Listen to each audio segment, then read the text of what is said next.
Who Rules the World? By Noam Chomsky. Chapter 17. The U.S. is a leading terrorist state. Chapter 18. Obama's historic move. Chapter 19. Two ways about it. Chapter 20. One day in the life of a reader of the New York Times. Chapter 21. The Iranian threat. Who is the gravest danger to world peace? Chapter 22. The Doomsday Clock. Chapter 23. Masters of Mankind. 17. The U.S. is a leading terrorist state. Imagine that the lead article in Pravda reported a study by the KGB reviewing major terrorist operations run by the Kremlin around the world in an effort to determine the factors that led to their success or failure. Its final conclusion, unfortunately, successes were rare, so some rethinking of policy is in order.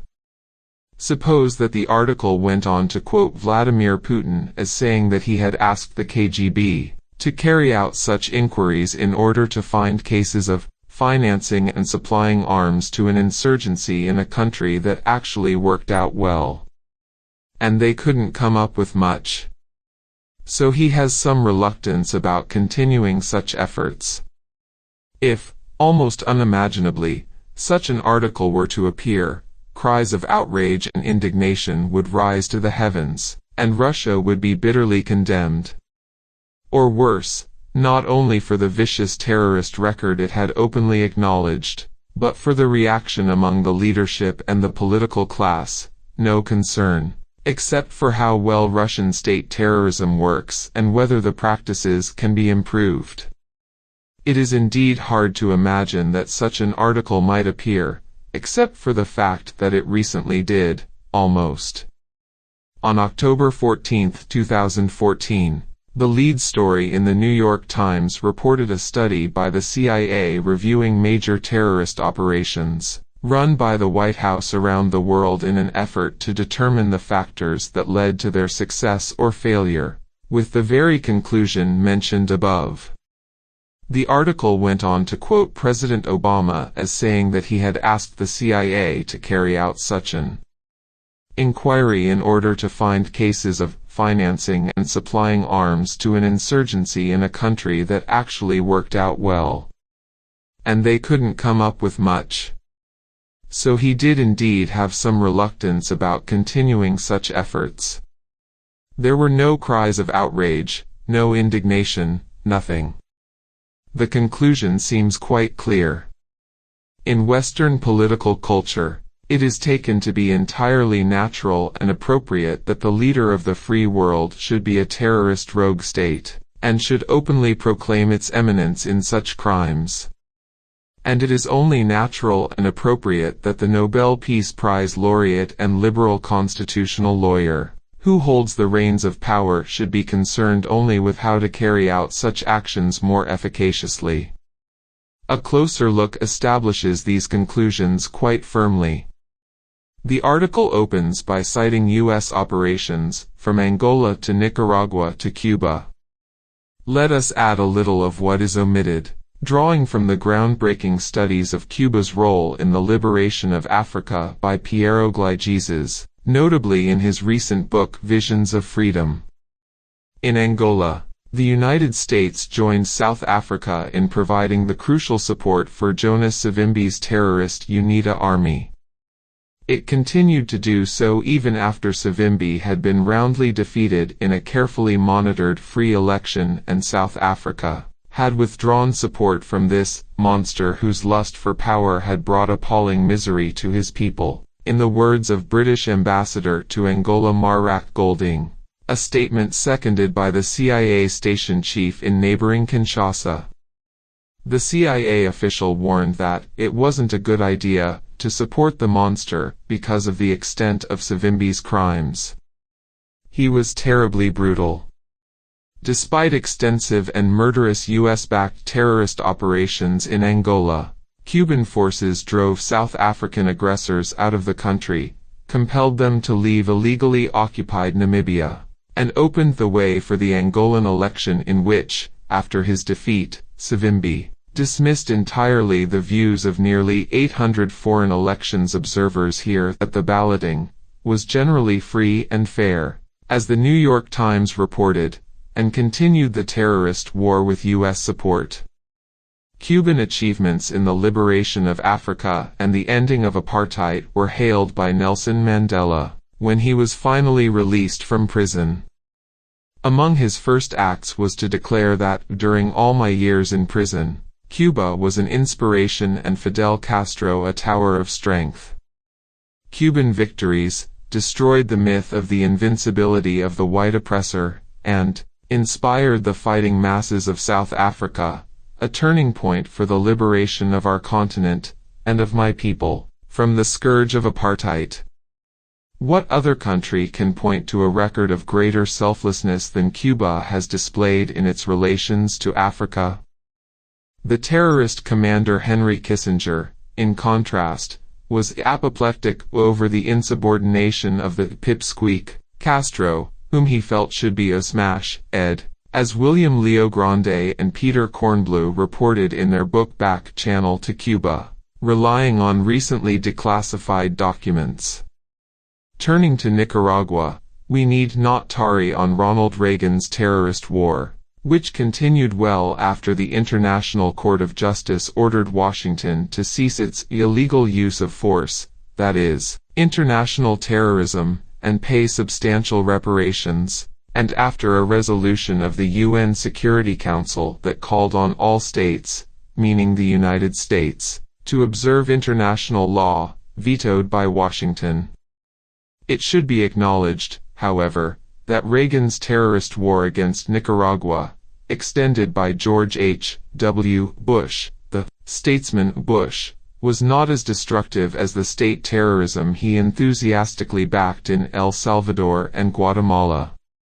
Nicaragua had the advantage of having an army to confront the U.S.-run terrorist forces, while in the neighboring states the terrorists assaulting the population were the security forces armed and trained by Washington. In Cuba, Washington's terror operations were launched in full fury by President Kennedy and his brother, Attorney General Robert Kennedy, to punish Cubans for defeating the U.S.-run Bay of Pigs invasion. This terrorist war was no small affair. It involved 400 Americans, 2,000 Cubans, a private navy of fast boats, and a $50 million annual budget. It was run in part by a Miami CIA station functioning in violation of the Neutrality Act and, presumably, the law banning CIA operations in the United States.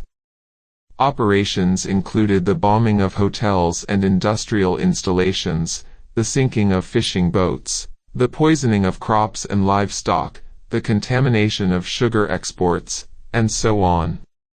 Some of these operations were not specifically authorized by the CIA, but were carried out by the terrorist forces it funded and supported, a distinction without a difference in the case.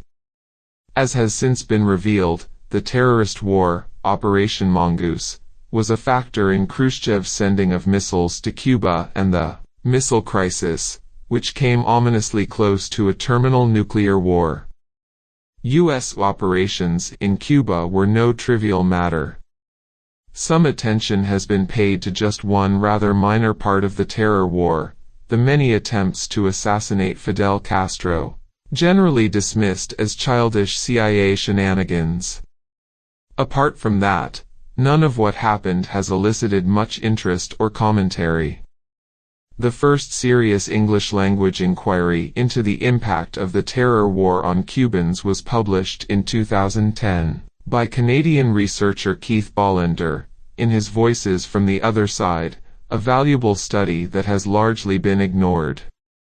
The three examples highlighted in the New York Times report on U.S. terrorism are only the tip of the iceberg. Nevertheless, it is useful to have this prominent acknowledgement of Washington's dedication to murderous and destructive terror operations, and of the insignificance of all of this to the political class, which accepts it as normal and proper that the U.S. should be a terrorist superpower, immune to law and civilized norms. Oddly, the world may not agree. Global polls show that the United States is regarded as the biggest threat to world peace by a very large margin. Fortunately, Americans were spared this insignificant information. 18. Obama's historic move. The establishment of diplomatic ties between the United States and Cuba has been widely hailed as an event of historic importance. Correspondent John Lee Anderson, who has written perceptively about the region, sums up a general reaction among liberal intellectuals when he writes, in The New Yorker, that Barack Obama has shown that he can act as a statesman of historic heft. And so, at this moment, has Raúl Castro. For Cubans, this moment will be emotionally cathartic as well as historically transformational. Their relationship with their wealthy, powerful Northern American neighbor has remained frozen in the 1960s for 50 years. To a surreal degree, their destinies have been frozen as well. For Americans, this is important, too. Peace with Cuba takes us momentarily back to that golden time when the United States was a beloved nation throughout the world, when a young and handsome JFK was in office, before Vietnam, before Allende, before Iraq and all the other miseries, and allows us to feel proud about ourselves for finally doing the right thing. The past is not quite as idyllic as portrayed in the persistent Camelot image. JFK was not before Vietnam, or even before Allende and Iraq, but let us put that aside. In Vietnam, when JFK entered office, the brutality of the no-din-diem regime that the United States had imposed had finally elicited domestic resistance that it could not control. Kennedy therefore at once escalated the U.S. intervention to outright aggression, ordering the U.S. Air Force to bomb South Vietnam, under South Vietnamese markings, which deceived no one, authorizing napalm and chemical warfare to destroy crops and livestock, and launching programs to drive peasants into virtual concentration camps to protect them from the guerrillas whom Washington knew they were mostly supporting. By 1963, reports from the ground seemed to indicate that Kennedy's war was succeeding, but a serious problem arose. In August, the administration learned that the Diem government was seeking negotiations with North Vietnam to end the conflict. If JFK had had the slightest intention to withdraw, that would have been a perfect opportunity to do so gracefully, with no political cost. He could even have claimed, in the usual style, that it was American fortitude and its principled defense of freedom that had compelled the North Vietnamese to surrender.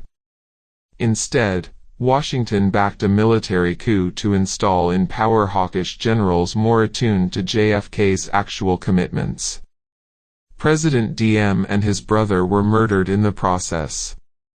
With victory apparently within sight, Kennedy reluctantly accepted a proposal by Defense Secretary Robert McNamara to begin withdrawing troops, National Security Action Memo 263, but only with a crucial proviso: after victory had been attained. Kennedy maintained that demand insistently until his assassination a few weeks later. Many illusions have been concocted about these events, but they collapse quickly under the weight of the rich documentary record. The story elsewhere was also not quite as idyllic as in the Camelot legends. One of the most consequential of Kennedy's decisions, in 1962, was to shift the mission of Latin American militaries from hemispheric defense to internal security, with horrendous consequences for the hemisphere. Those who do not prefer what international relations specialist Michael Glennon has called intentional ignorance, can easily fill in the details. In Cuba, Kennedy inherited Eisenhower's policy of embargo and formal plans to overthrow the regime, and he quickly escalated them with the Bay of Pigs invasion. The failure of the invasion caused near hysteria in Washington. At the first cabinet meeting after the failed invasion, the atmosphere was almost savage. Under Secretary of State Chester Bowles noted privately, "There was an almost frantic reaction for an action program." Kennedy articulated the hysteria in his public pronouncements, though he was aware, as he said privately, that allies think that we're slightly demented on the subject of Cuba.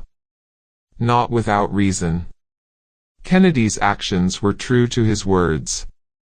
There is now much debate about whether Cuba should be removed from the list of states supporting terrorism.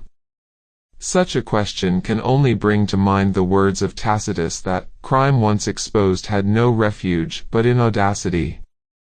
Except that it is not exposed, thanks to the treason of the intellectuals. On taking office after Kennedy's assassination, President Lyndon Johnson relaxed the reign of terror, which nonetheless continued through the 1990s. But he was not about to allow Cuba to survive in peace. He explained to Senator William Fulbright that though I'm not getting into any Bay of Pigs deal, he wanted advice about what we ought to do to pinch their nuts more than we're doing. Latin America historian Lars Schultz observes that nut pinching has been U.S. policy ever since. Some, to be sure, have felt that such delicate means are not enough. Take for example Richard Nixon's cabinet member Alexander Haig, who asked the president to just give me the word and I'll turn that F island into a parking lot.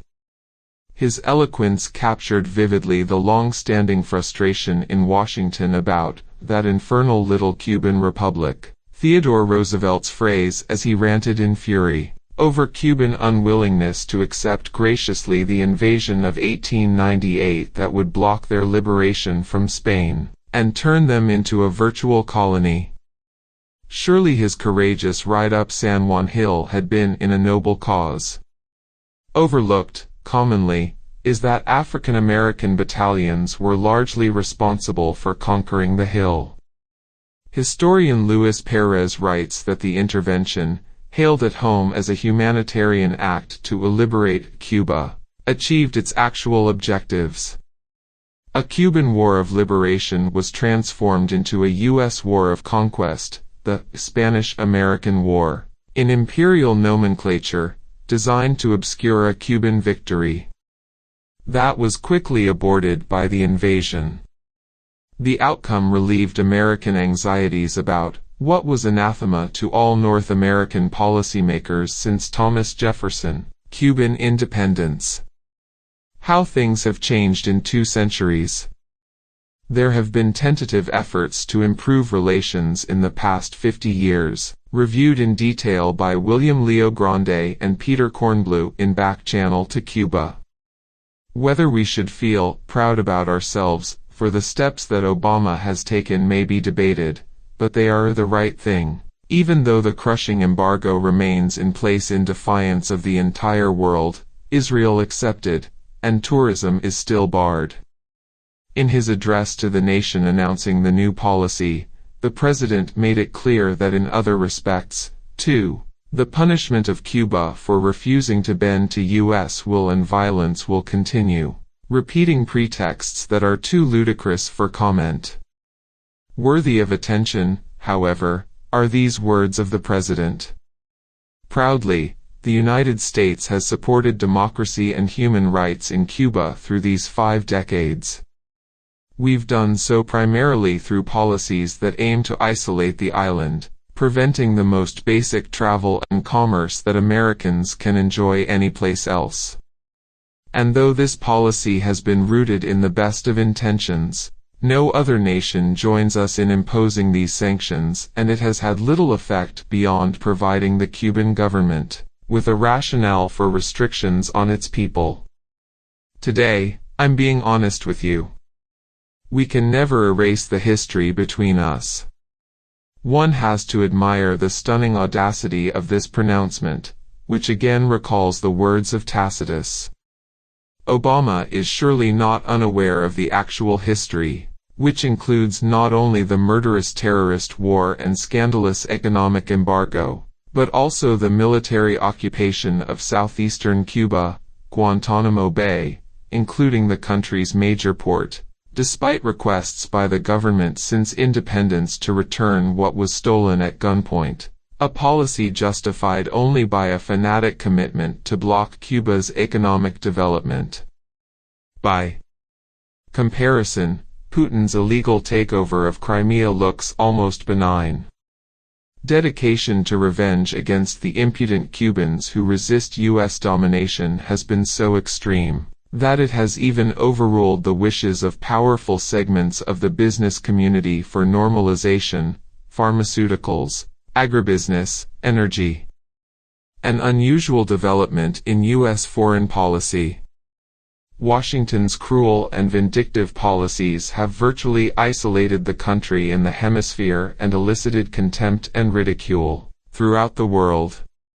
Washington and its acolytes like to pretend that they have been isolating Cuba, as Obama intoned, but the record shows clearly that it is the United States that has been isolated, probably the primary reason for the partial change of course.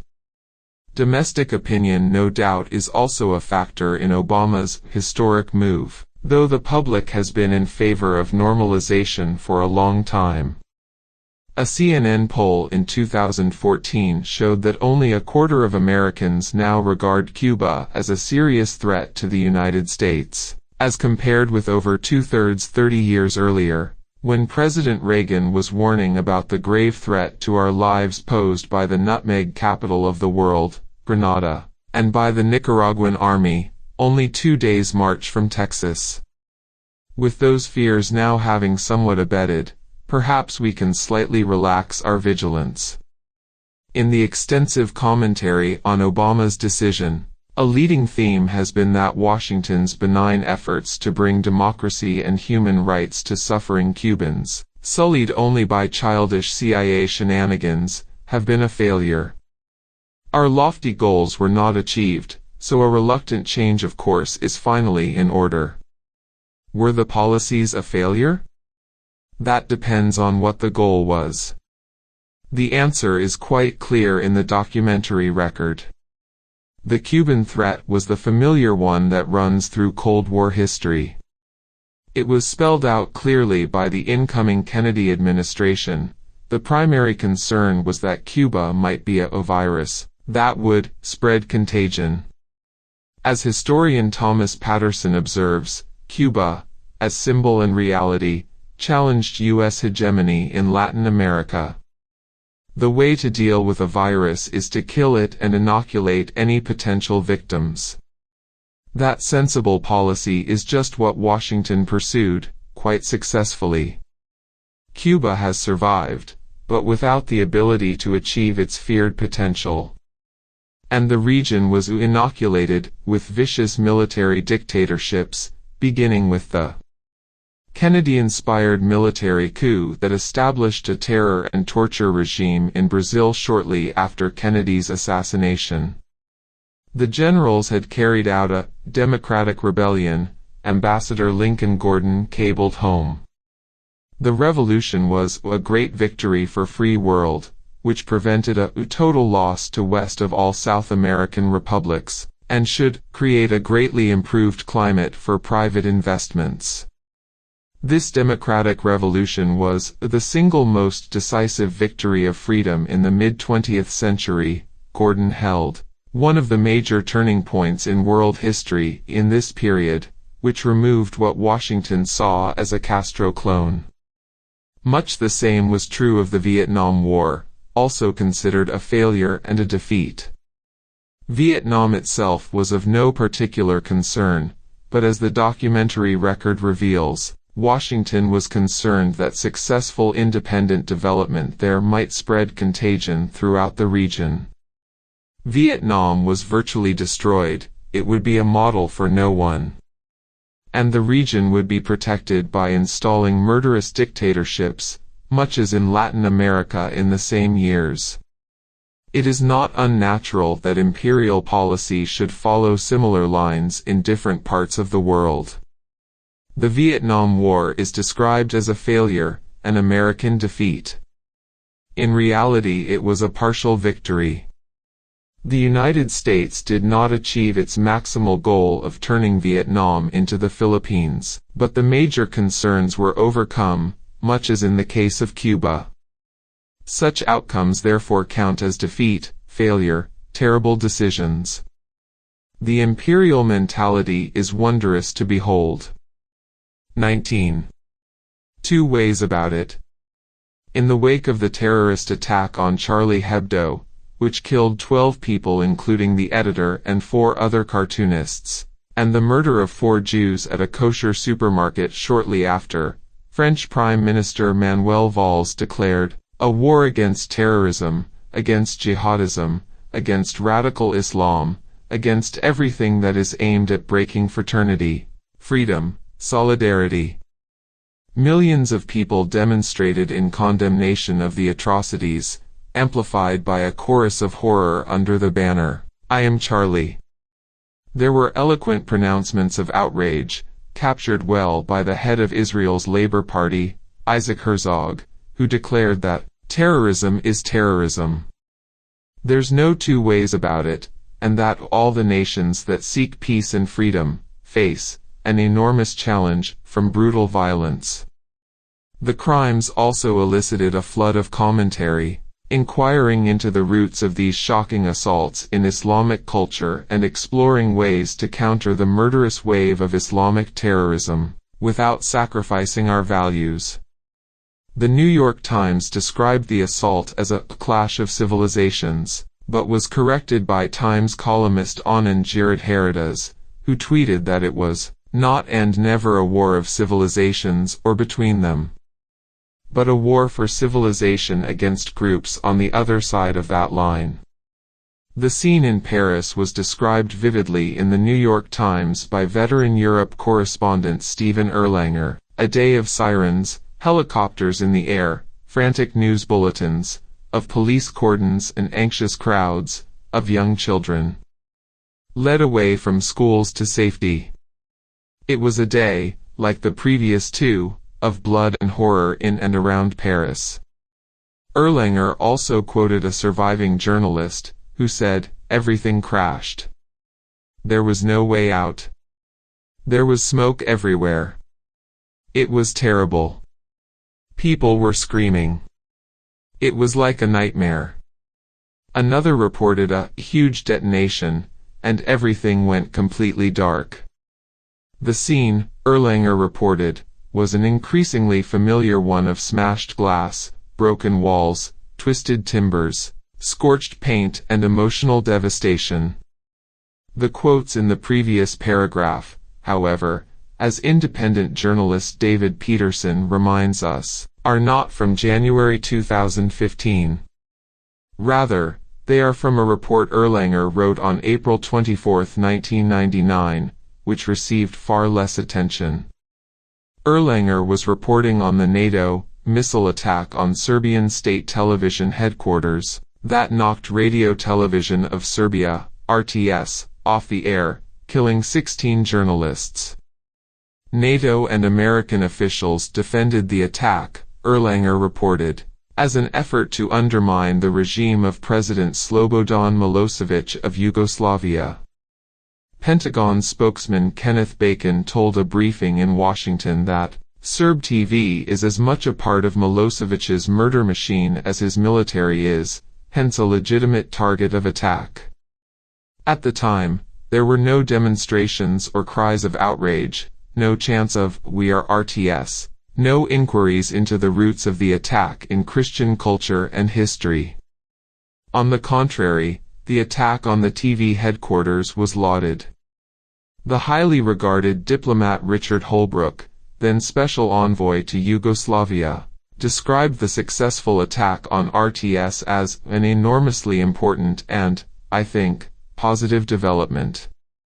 There are many other events that call for no inquiry into Western culture and history, for example, the worst single terrorist atrocity in Europe in recent years, when Anders Breivik, a Christian ultra-Zionist extremist and Islamophobe, slaughtered 77 people, mostly teenagers, in July 2011. Also ignored in the war against terrorism is the most extreme terrorist campaign of modern times, Obama's global drone assassination campaign, targeting people suspected of perhaps intending to harm us someday and any unfortunates who happen to be nearby. Other unfortunates are also not lacking, such as the 50 civilians killed in a US-led bombing raid in Syria in December, barely reported. One person was indeed punished in connection with the NATO attack on RTS. A Serbian court sentenced Dragoljub Milanovic, general manager of Radio Television of Serbia, to 10 years in prison for failing to evacuate the building. The International Criminal Tribunal for the former Yugoslavia considered the NATO attack, concluding that it was not a crime, and although civilian casualties were unfortunately high, they do not appear to be clearly disproportionate. The comparison between these cases helps us understand the condemnation of the New York Times by civil rights lawyer Floyd Abrams, famous for his forceful defense of freedom of expression. There are times for self-restraint, Abrams wrote, but in the immediate wake of the most threatening assault on journalism in living memory, the Times editors would have served the cause of free expression best by engaging in it, that is, by publishing the Charlie Hebdo cartoons ridiculing Muhammad that elicited the assault. Abrams is right in describing the Charlie Hebdo attack as the most threatening assault on journalism in living memory. The reason has to do with the concept, living memory, a category carefully constructed to include their crimes against us while scrupulously excluding our crimes against them, the latter not crimes but a noble defense of the highest values, sometimes inadvertently flawed. There are many other illustrations of the interesting category, a living memory. One is provided by the Marine assault against Fallujah in November 2004. One of the worst crimes of the US-UK invasion of Iraq. The assault opened with the occupation of Fallujah General Hospital, a major war crime quite apart from how it was carried out. The crime was reported prominently on the front page of the New York Times, accompanied by a photograph depicting how patients and hospital employees were rushed out of rooms by armed soldiers and ordered to sit or lie on the floor while troops tied their hands behind their backs. The occupation of the hospital was considered meritorious and justified, since it shut down what officers said was a propaganda weapon for the militants. Fallujah General Hospital, with its stream of reports of civilian casualties. Evidently, shutting down this propaganda weapon was no assault on free expression, and does not qualify for entry into living memory. There are other questions. One would naturally ask how France upholds freedom of expression, for example, by the Gaysot law, repeatedly implemented, which effectively grants the state the right to determine historical truth and punish deviation from its edicts. Or how it upholds the sacred principles of fraternity, freedom, solidarity, by expelling miserable descendants of Holocaust survivors, the Roma, to bitter persecution in Eastern Europe, or by its deplorable treatment of North African immigrants in the banlieues of Paris, where the Charlie Hebdo terrorists became jihadis.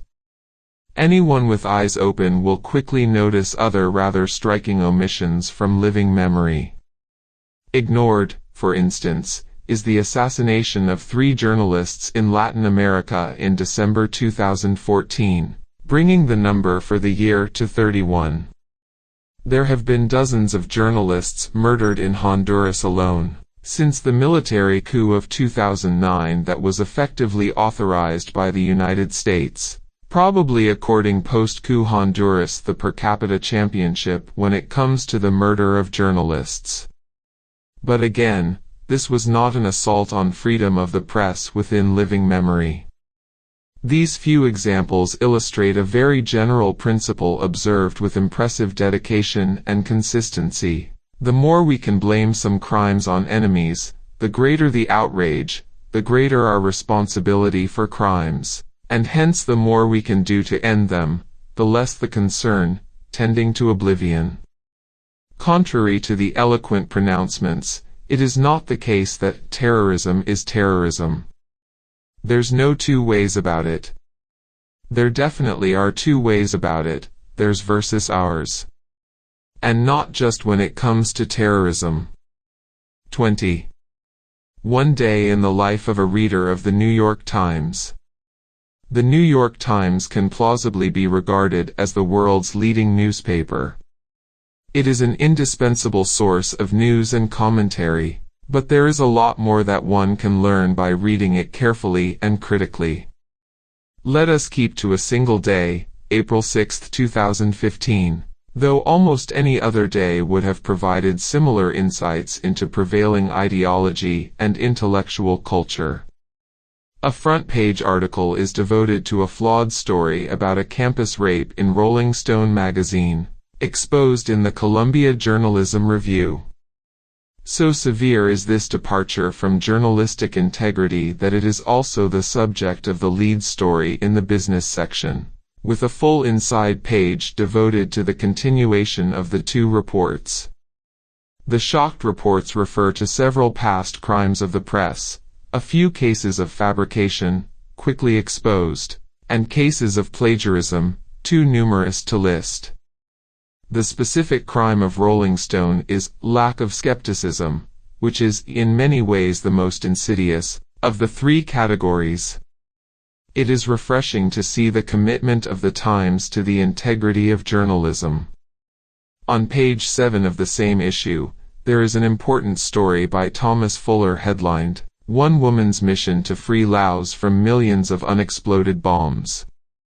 It reports on the single-minded effort of a Lao-American woman, Chanafa Kamvangsa, to rid her native land of millions of bombs still buried there, the legacy of a 9-year American air campaign that made Laos one of the most heavily bombed places on Earth.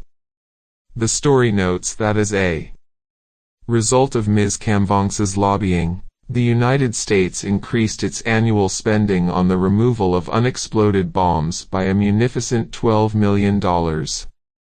The most lethal are cluster bombs, which are designed to cause maximum casualties to troops by spraying hundreds of bomblets onto the ground. About 30% remain unexploded, so that they kill and maim children who pick up the pieces, farmers who strike them while working, and other unfortunates.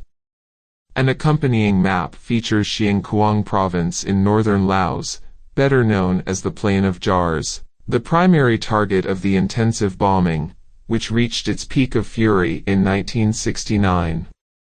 Fuller reports that Ms. Kamvangsa was spurred into action when she came across a collection of drawings of the bombings made by refugees and collected by Fred Branfman, an anti-war activist who helped expose the secret war. The drawings appear in his remarkable book Voices from the Plain of Jars, published in 1972 and republished by the University of Wisconsin Press in 2013 with a new introduction. The drawings vividly display the torment of the victims, poor peasants in a remote area that had virtually nothing to do with the Vietnam War, as officially conceded. One typical report by a 26-year-old nurse captures the nature of the air war. "There wasn't a night when we thought we'd live until morning, never a morning we thought we'd survive until night. Did our children cry? Oh, yes, and we did also. I just stayed in my cave. I didn't see the sunlight for 2 years. What did I think about? Oh, I used to repeat, please don't let the planes come, please don't let the planes come, please don't let the planes come." Branfman's valiant efforts did indeed bring some awareness of this hideous atrocity. His assiduous research also unearthed the reasons for the savage destruction of a helpless peasant society. He exposed them once again in the introduction to the new edition of Voices. One of the most shattering revelations about the bombing was discovering why it had so vastly increased in 1969, as described by the refugees. I learned that after President Lyndon Johnson had declared a bombing halt over North Vietnam in November 1968, he had simply diverted the planes into northern Laos. There was no military reason for doing so. It was simply because, as U.S. Deputy Chief of Mission Monteagle Stearns testified to the U.S. Senate Committee on Foreign Relations, in October 1969, well, we had all those planes sitting around and couldn't just let them stay there with nothing to do. Therefore the unused planes were unleashed on poor peasants, devastating the peaceful plain of Jars, far from the ravages of Washington's murderous wars of aggression in Indochina. Let us now see how these revelations are transmuted into New York Times newspeak. Writes Fuller, the targets were North Vietnamese troops, especially along the Ho Chi Minh Trail, a large part of which passed through Laos, as well as North Vietnam's Laotian communist allies. Compare this to the words of the U.S. Deputy Chief of Mission and the heartrending drawings and testimony in Fred Branfman's book. True, the Times reporter has a source, U.S. propaganda. That surely suffices to overwhelm mere facts about one of the major crimes of the post-World War II era, as detailed in the very source he cites, Fred Branfman's crucial revelations. We can be confident that this colossal lie in the service of the state will not merit lengthy exposure and denunciation of disgraceful misdeeds of the free press such as plagiarism and lack of skepticism. The same issue of the New York Times treats us to a report by the inimitable Thomas Friedman, earnestly relaying the words of President Obama presenting what Friedman labels the Obama Doctrine. Every president has to have a doctrine. The profound doctrine is engagement, combined with meeting core strategic needs. The president illustrated his doctrine with a crucial case. You take a country like Cuba. For us to test the possibility that engagement leads to a better outcome for the Cuban people, there aren't that many risks for us. It's a tiny little country. It's not one that threatens our core security interests, and so, there's no reason not to test the proposition. And if it turns out that it doesn't lead to better outcomes, we can adjust our policies. Here the Nobel Peace Laureate expands on his reasons for undertaking what the leading left liberal intellectual journal, the New York Review of Books, hails as the brave and truly historic step of re-establishing diplomatic relations with Cuba. 9 It is a move undertaken in order to more effectively empower the Cuban people, the hero explained, our earlier efforts to bring them freedom and democracy having failed to achieve our noble goals. Searching further, we find other gems. There is, for example, a front page think piece on the Iran nuclear deal by Peter Baker published a few days earlier, warning about the Iranian crimes regularly listed by Washington's propaganda system. All prove to be quite revealing on analysis, though none more so than the ultimate Iranian crime, destabilizing the region by supporting Shiite militias that killed American soldiers in Iraq. Here again is the standard picture. When the United States invades Iraq, virtually destroying it and inciting sectarian conflicts that are tearing the country and now the whole region apart, that counts as stabilization in official and hence media rhetoric. When Iran supports militias resisting the aggression, that is destabilization. And there could hardly be a more heinous crime than killing American soldiers attacking one's home. All of this, and far, far more, makes perfect sense if we show due obedience and uncritically accept approved doctrine. The United States owns the world, and it does so by right, for reasons also explained lucidly in the New York Review of Books in a March 2015 article by Jessica Matthews, former president of the Carnegie Endowment for International Peace. American contributions to international security, global economic growth, freedom, and human well-being have been so self-evidently unique, and have been so clearly directed to others' benefit that Americans have long believed that the U.S. amounts to a different kind of country. Where others push their national interests, the U.S. tries to advance universal principles. The defense rests. 21. The Iranian threat. Who is the gravest danger to world peace? Throughout the world there is great relief and optimism about the nuclear deal reached in Vienna between Iran and the P5+1 nations, the 5 veto-holding members of the UN Security Council and Germany. Most of the world apparently shares the assessment of the U.S. Arms Control Association that the Joint Comprehensive Plan of Action establishes a strong and effective formula for blocking all of the pathways by which Iran could acquire material for nuclear weapons for more than a generation and a verification system to promptly detect and deter possible efforts by Iran to covertly pursue nuclear weapons that will last indefinitely. There are, however, striking exceptions to the general enthusiasm: the United States and its closest regional allies, Israel and Saudi Arabia. One consequence of this is that U.S. corporations, much to their chagrin, are prevented from flocking to Tehran along with their European counterparts. Prominent sectors of U.S. power and opinion share the stand of the two regional allies and so are in a state of virtual hysteria over the Iranian threat. Sober commentary in the United States, pretty much across the spectrum, declares that country to be the gravest threat to world peace. Even supporters of the agreement here are wary, given the exceptional gravity of that threat. After all, how can we trust the Iranians, with their terrible record of aggression, violence, disruption, and deceit? Opposition within the political class is so strong that public opinion has shifted quickly from significant support for the deal to an even split. Republicans are almost unanimously opposed to the agreement. The current Republican primaries illustrate the proclaimed reasons.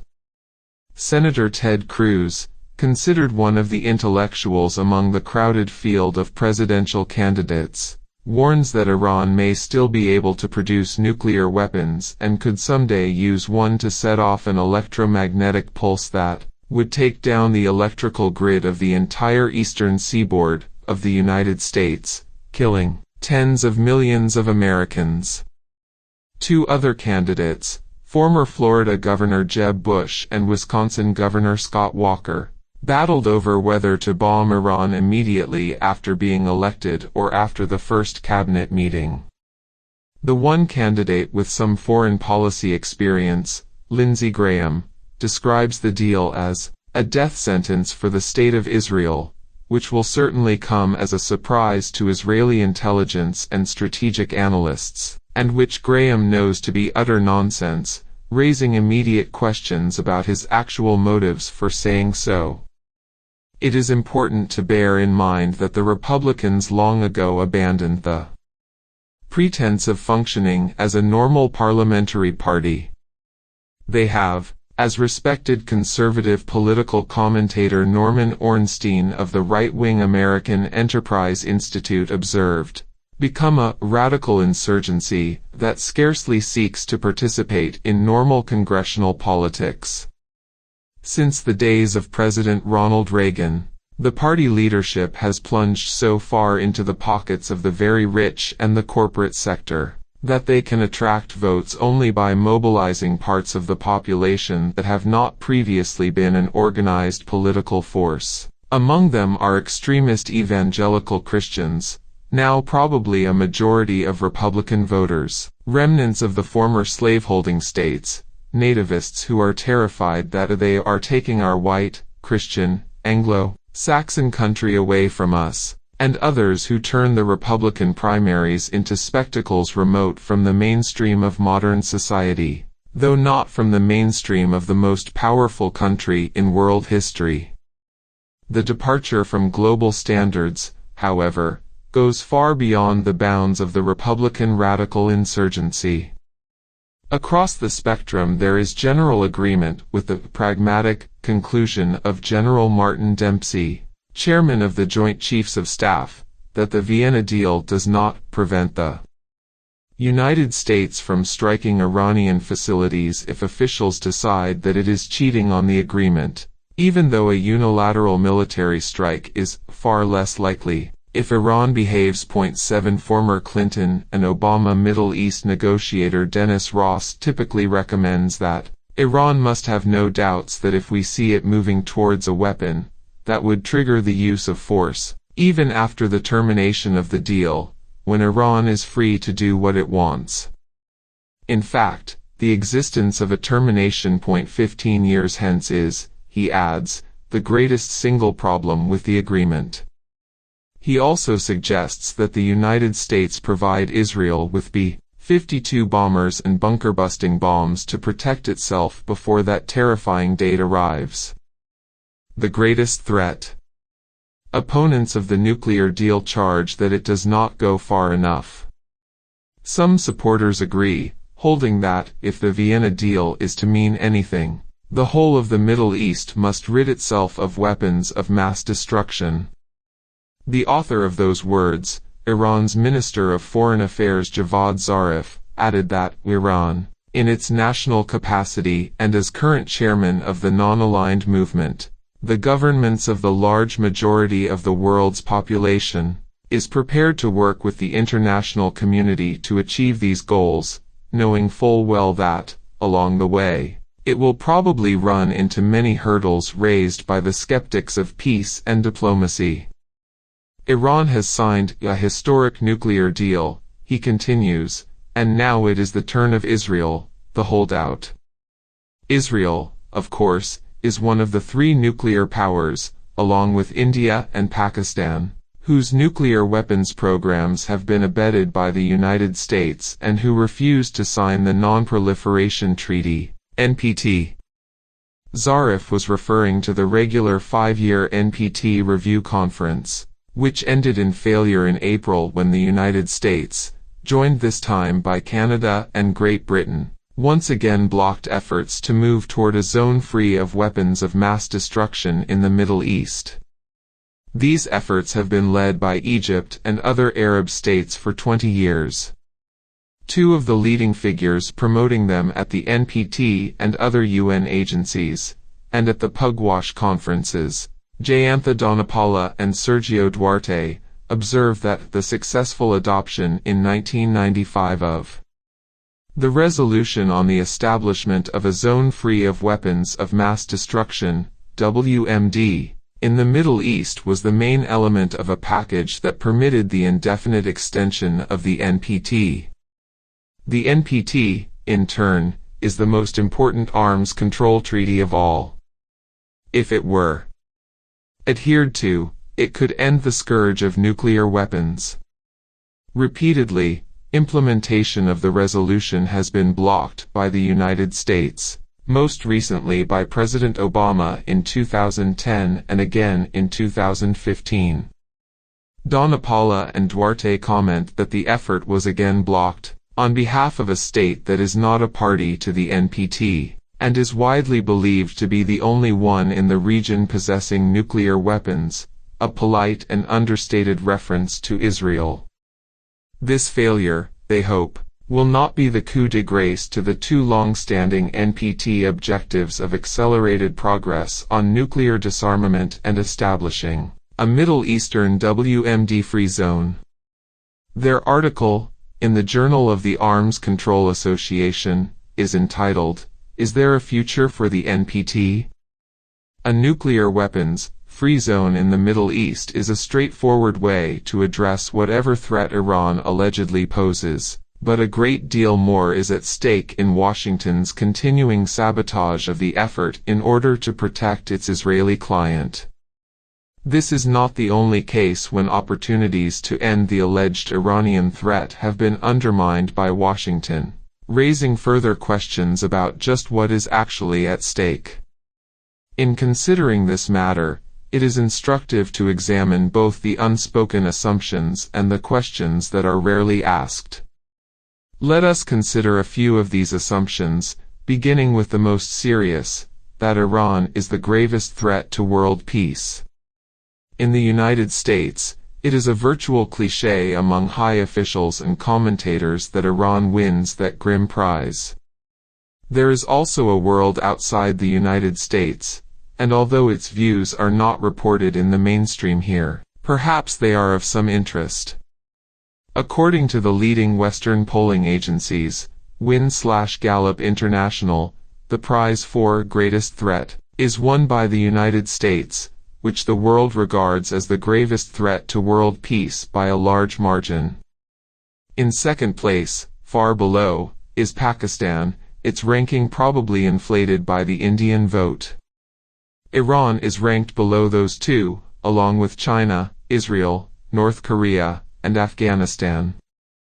The world's leading supporter of terrorism. Turning to the next obvious question, what in fact is the Iranian threat? Why, for example, are Israel and Saudi Arabia trembling in fear over the threat of Iran? Whatever the threat is, it can hardly be military. Years ago, U.S. intelligence informed Congress that Iran has very low military expenditures by the standards of the region, and that its strategic doctrines are defensive, designed, that is, to deter aggression. This intelligence further reports that it has no evidence Iran is pursuing a nuclear weapons program and that Iran's nuclear program and its willingness to keep open the possibility of developing nuclear weapons is a central part of its deterrent strategy. The authoritative Stockholm International Peace Research Institute, SIPRI, review of global armaments ranks the United States, as usual, far in the lead in military expenditures. China comes in second, with about one-third of U.S. expenditures. Far below are Russia and Saudi Arabia, which are nonetheless well above any Western European state. Iran is scarcely mentioned. Full details are provided in an April report from the Center for Strategic and International Studies, SISE, which finds a conclusive case that the Arab Gulf states have an overwhelming advantage over Iran in both military spending and access to modern arms. Iran's military spending is a fraction of Saudi Arabia's and far below even the spending of the United Arab Emirates, UAE. Altogether, the Gulf Cooperation Council states, Bahrain, Kuwait, Oman, Qatar, Saudi Arabia, and the UAE, outspend Iran on arms by a factor of about 8, an imbalance that goes back decades. The SISE report adds that the Arab Gulf states have acquired and are acquiring some of the most advanced and effective weapons in the world, while Iran has essentially been forced to live in the past, often relying on systems originally delivered at the time of the Shah. In other words, they are virtually obsolete. When it comes to Israel, of course, the imbalance is even greater.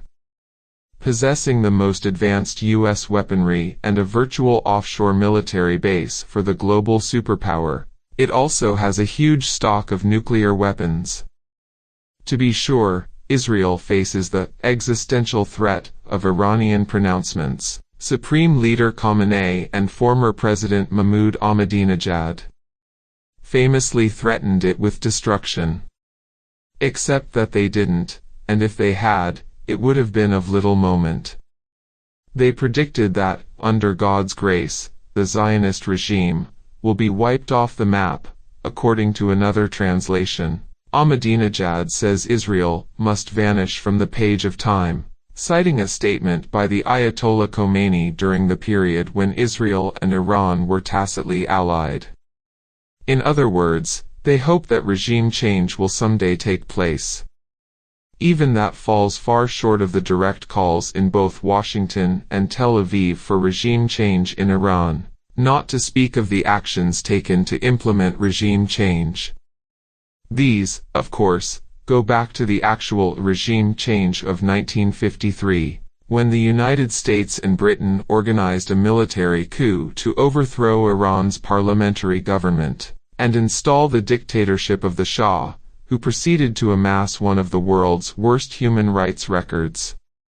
These crimes were known to readers of the reports of Amnesty International and other human rights organizations, but not to readers of the U.S. press, which has devoted plenty of space to Iranian human rights violations, but only since 1979, when the Shah's regime was overthrown.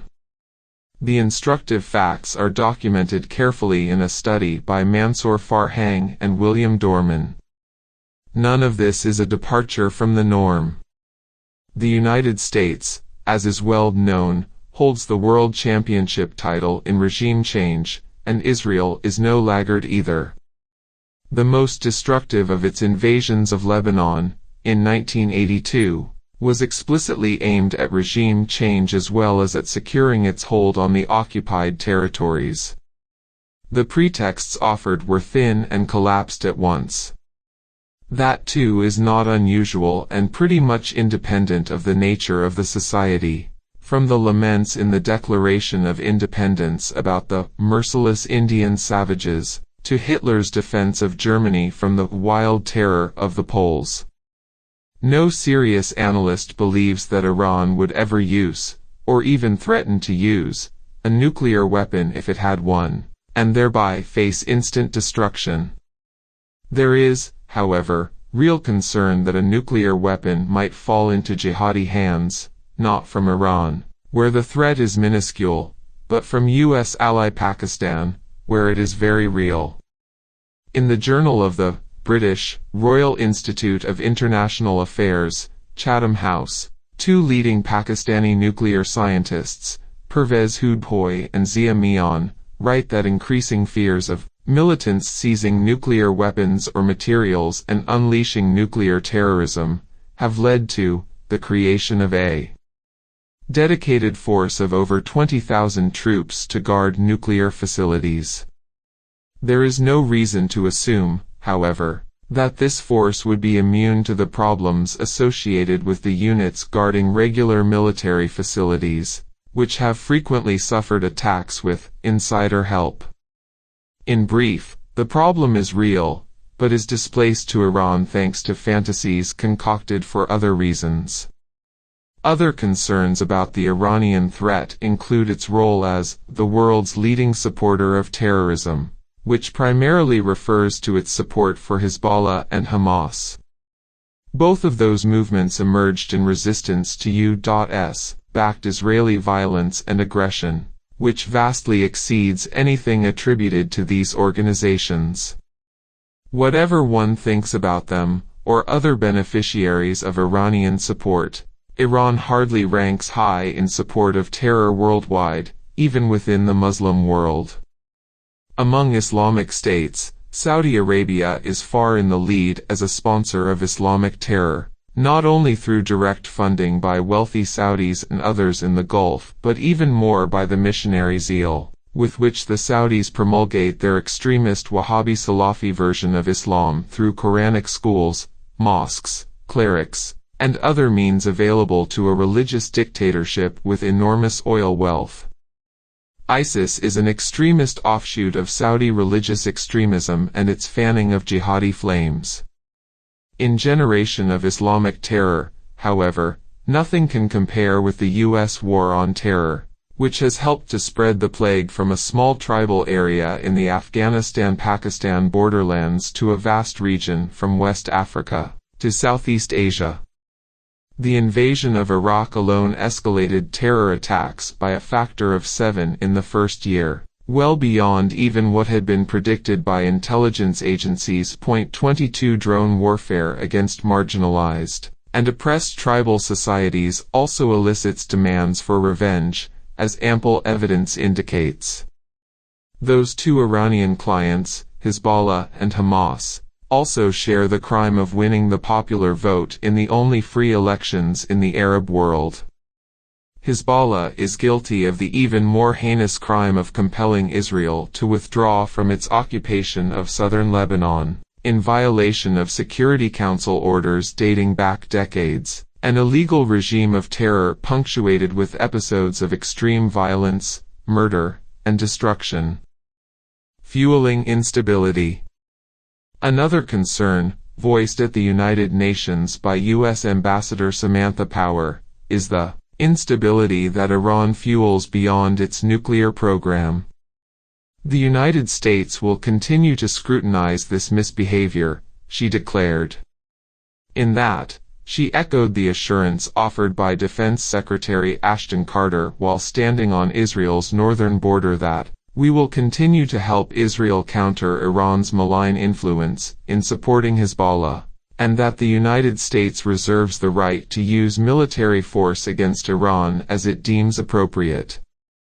The way Iran fuels instability can be seen particularly dramatically in Iraq, where, among other crimes, it alone came at once to the aid of Kurds defending themselves from the ISIS invasion, and where it is building a $2.5 billion power plant to try to bring electrical power back to its level before the U.S. invasion.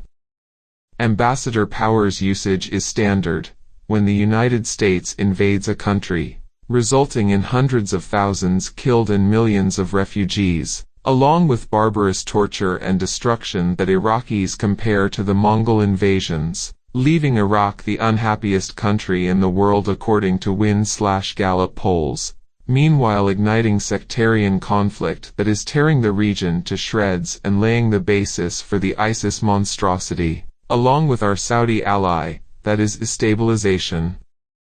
Iran's shameful actions are fueling instability. The farce of this standard usage sometimes reaches levels that are almost surreal, as when liberal commentator James Chase, former editor of Foreign Affairs, explained that the United States sought to destabilize a freely elected Marxist government in Chile because we were determined to seek stability under the Pinochet dictatorship. Others are outraged that Washington should negotiate at all with a contemptible regime like Iran's, with its horrifying human rights record, and urge instead that we pursue an American-sponsored alliance between Israel and the Sunni states. So writes Leon Wieseltier, contributing editor to the venerable liberal journal The Atlantic, who can barely conceal his visceral hatred for all things Iranian.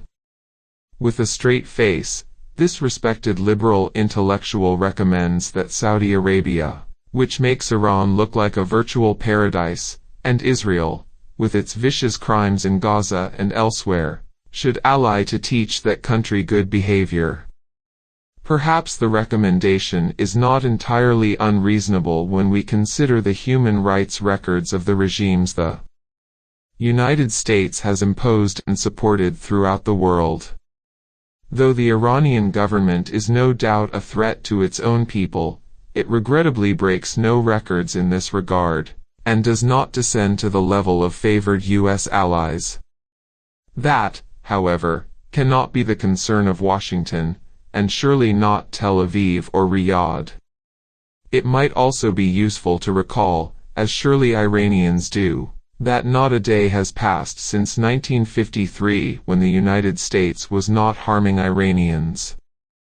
As soon as Iranians overthrew the hated U.S.-imposed regime of the Shah in 1979, Washington at once turned to supporting Saddam Hussein's murderous attack on Iran.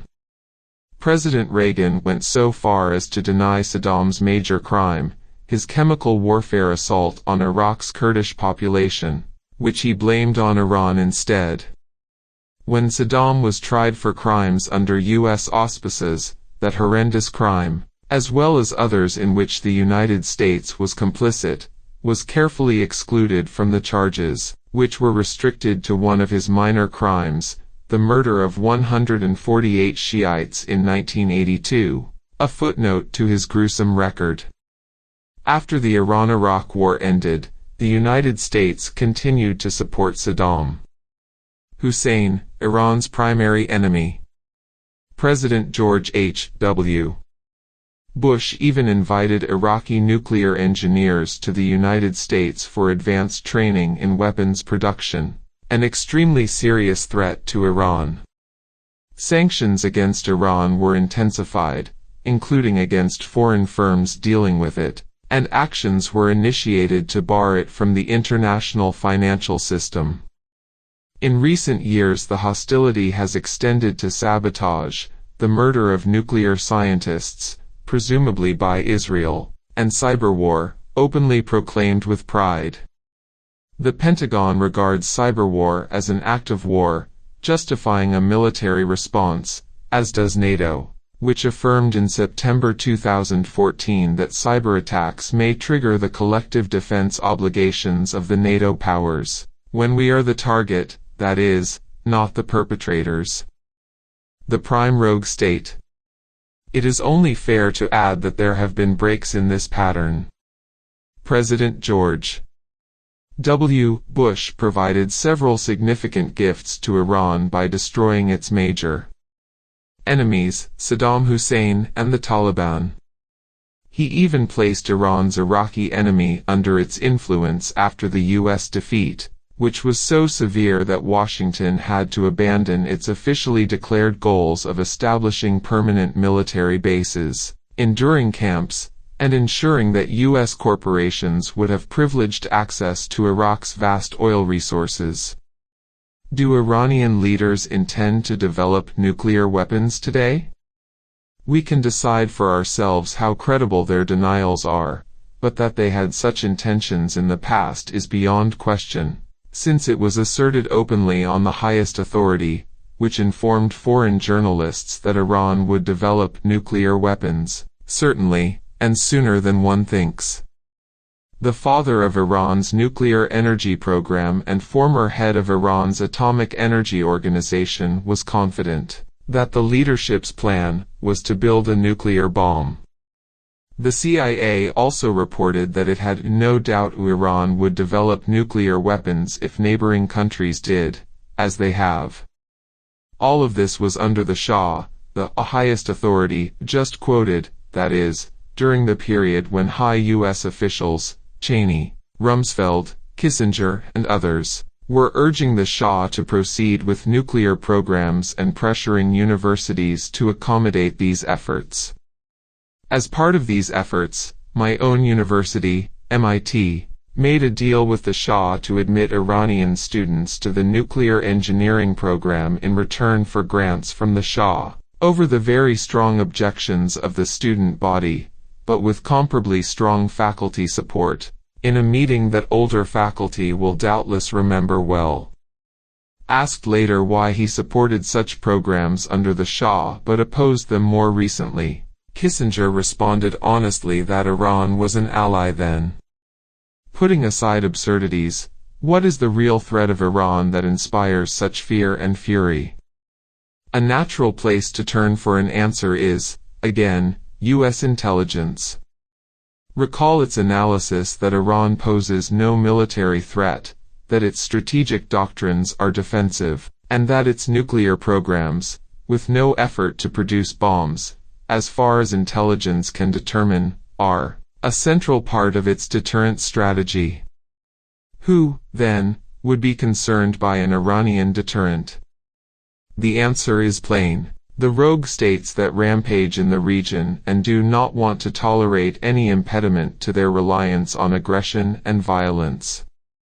In the lead in this regard are the United States and Israel, with Saudi Arabia trying its best to join the club with its invasion of Bahrain, to support the crushing of a reform movement there, and now its murderous assault on Yemen, accelerating a growing humanitarian catastrophe in that country. For the United States, the characterization is familiar.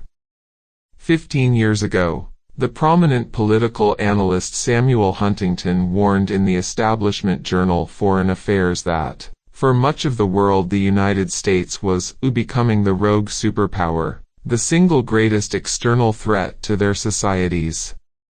Shortly after, his words were echoed by Robert Jervis, the president of the American Political Science Association. In the eyes of much of the world, in fact, the prime rogue state today is the United States. As we have seen, global opinion supports this judgment by a substantial margin. Furthermore, the mantle is worn with pride.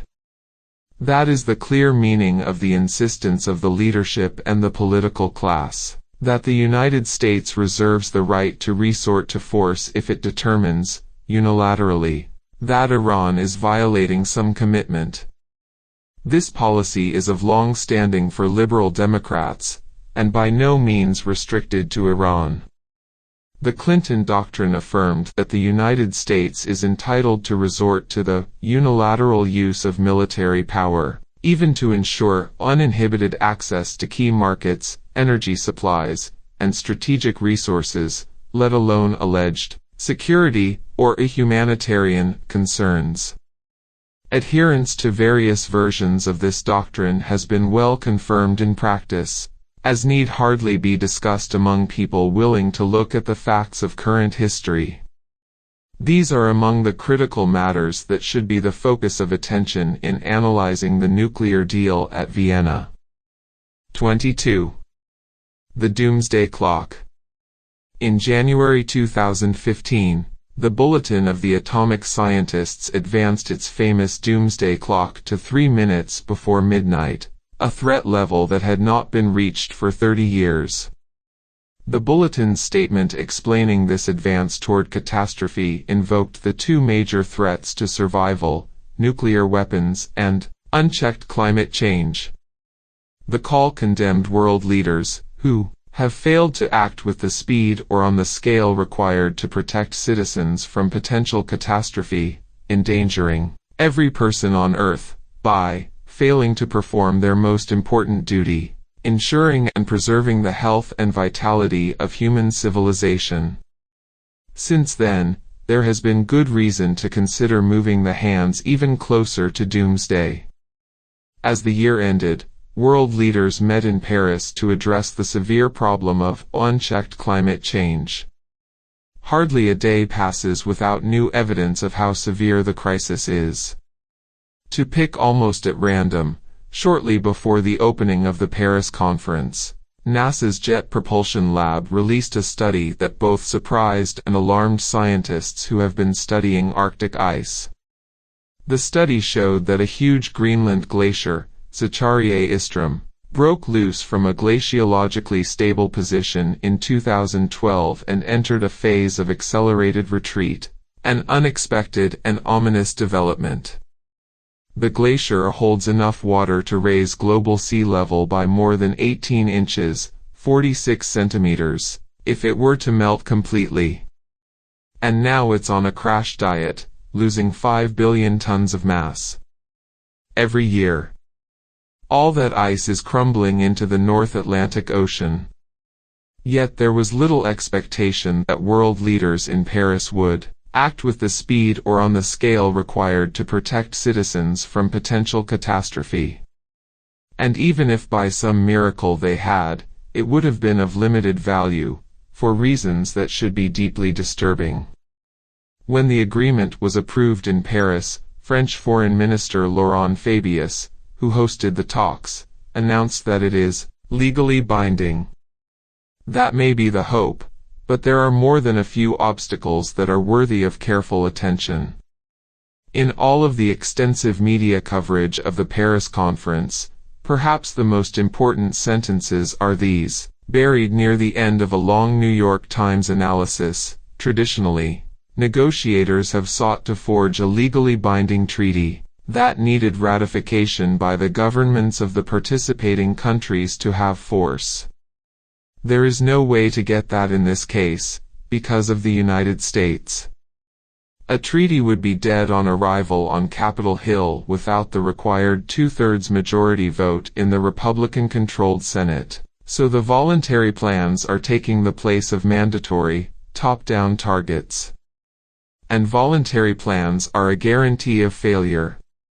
Because of the United States. More precisely, because of the Republican Party, which by now is becoming a real danger to decent human survival. The conclusions are underscored in another Times piece on the Paris Agreement. At the end of a long story lauding the achievement, the article notes that the system created at the conference depends heavily on the views of the future world leaders who will carry out those policies. In the United States, every Republican candidate running for president in 2016 has publicly questioned or denied the science of climate change, and has voiced opposition to Mr. Obama's climate change policies. In the Senate, Mitch McConnell, the Republican leader, who has led the charge against Mr. Obama's climate change agenda, said, before his international partners pop the champagne, they should remember that this is an unattainable deal based on a domestic energy plan that is likely illegal, that half the states have sued to halt, and that Congress has already voted to reject. Both parties have moved to the right during the neoliberal period of the past generation. Mainstream Democrats are now pretty much what used to be called moderate Republicans. Meanwhile, the Republican Party has largely drifted off the spectrum, becoming what respected conservative political analyst Thomas Mann and Norman Ornstein call a radical insurgency that has virtually abandoned normal parliamentary politics. With the rightward drift, the Republican Party's dedication to wealth and privilege has become so extreme that its actual policies could not attract voters, so it has had to seek a new popular base, mobilized on other grounds: evangelical Christians who await the second coming, nativists who fear that they are taking our country away from us, unreconstructed racists, people with real grievances who gravely mistake their causes, and others like them who are easy prey to demagogues and can readily become a radical insurgency. In recent years, the Republican establishment had managed to suppress the voices of the base that it has mobilized. But no longer. By the end of 2015, the establishment was expressing considerable dismay and desperation over its inability to do so, as the Republican base and its choices fell out of control. Republican elected officials and contenders for the next presidential election expressed open contempt for the Paris deliberations, refusing to even attend the proceedings. The three candidates who led in the polls at the time, Donald Trump, Ted Cruz, and Ben Carson, adopted the stand of the largely evangelical base: humans have no impact on global warming, if it is happening at all. The other candidates reject government action to deal with the matter. Immediately after Obama spoke in Paris, pledging that the United States would be in the vanguard seeking global action, the Republican-dominated Congress voted to scuttle his recent Environmental Protection Agency rules to cut carbon emissions. As the press reported, this was a provocative message to more than 100 world leaders that the American president does not have the full support of his government on climate policy. A bit of an understatement. Meanwhile, Lamar Smith, Republican head of the House's Committee on Science, Space, and Technology, carried forward his jihad against government scientists who dare to report the facts. The message is clear.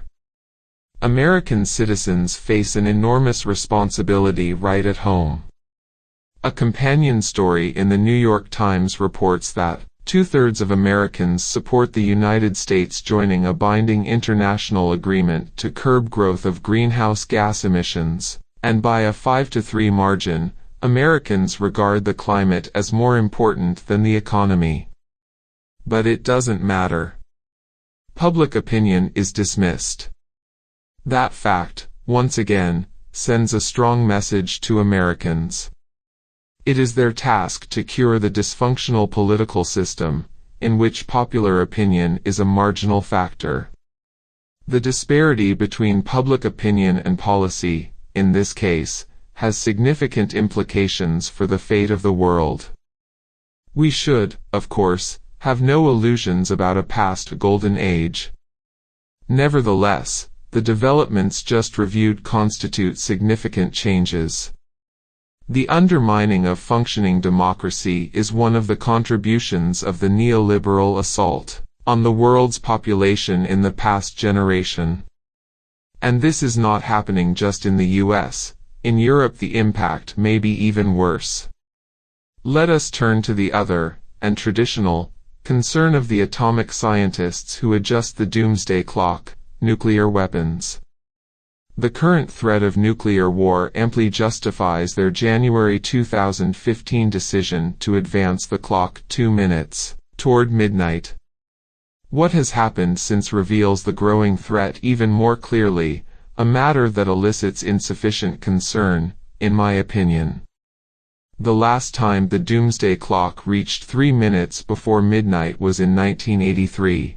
At the time of the Able Archer exercises of the Reagan administration. These exercises simulated attacks on the Soviet Union to test their defense systems. Recently released Russian archives reveal that the Russians were deeply concerned by the operations and were preparing to respond, which would have meant, simply, the end. We have learned more about these rash and reckless exercises, and about how close the world was to disaster, from U.S. military and intelligence analyst Melvin Goodman, who was CIA division chief and senior analyst at the Office of Soviet Affairs at the time. In addition to the Able Archer mobilization exercise that alarmed the Kremlin, Goodman writes, the Reagan administration authorized unusually aggressive military exercises near the Soviet border that, in some cases, violated Soviet territorial sovereignty. The Pentagon's risky measures included sending U.S. strategic bombers over the North Pole to test Soviet radar, and naval exercises in wartime approaches to the USSR where U.S. warships had previously not entered. Additional secret operations simulated surprise naval attacks on Soviet targets.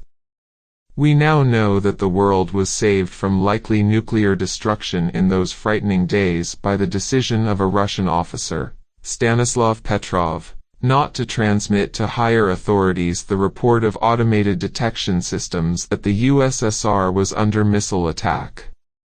Accordingly, Petrov takes his place alongside Russian submarine commander Vasily Arkhipov, who, at a dangerous moment of the 1962 Cuban Missile Crisis, refused to authorize the launching of nuclear torpedoes when the subs were under attack by U.S. destroyers enforcing a quarantine. Other recently revealed examples enrich the already frightening record.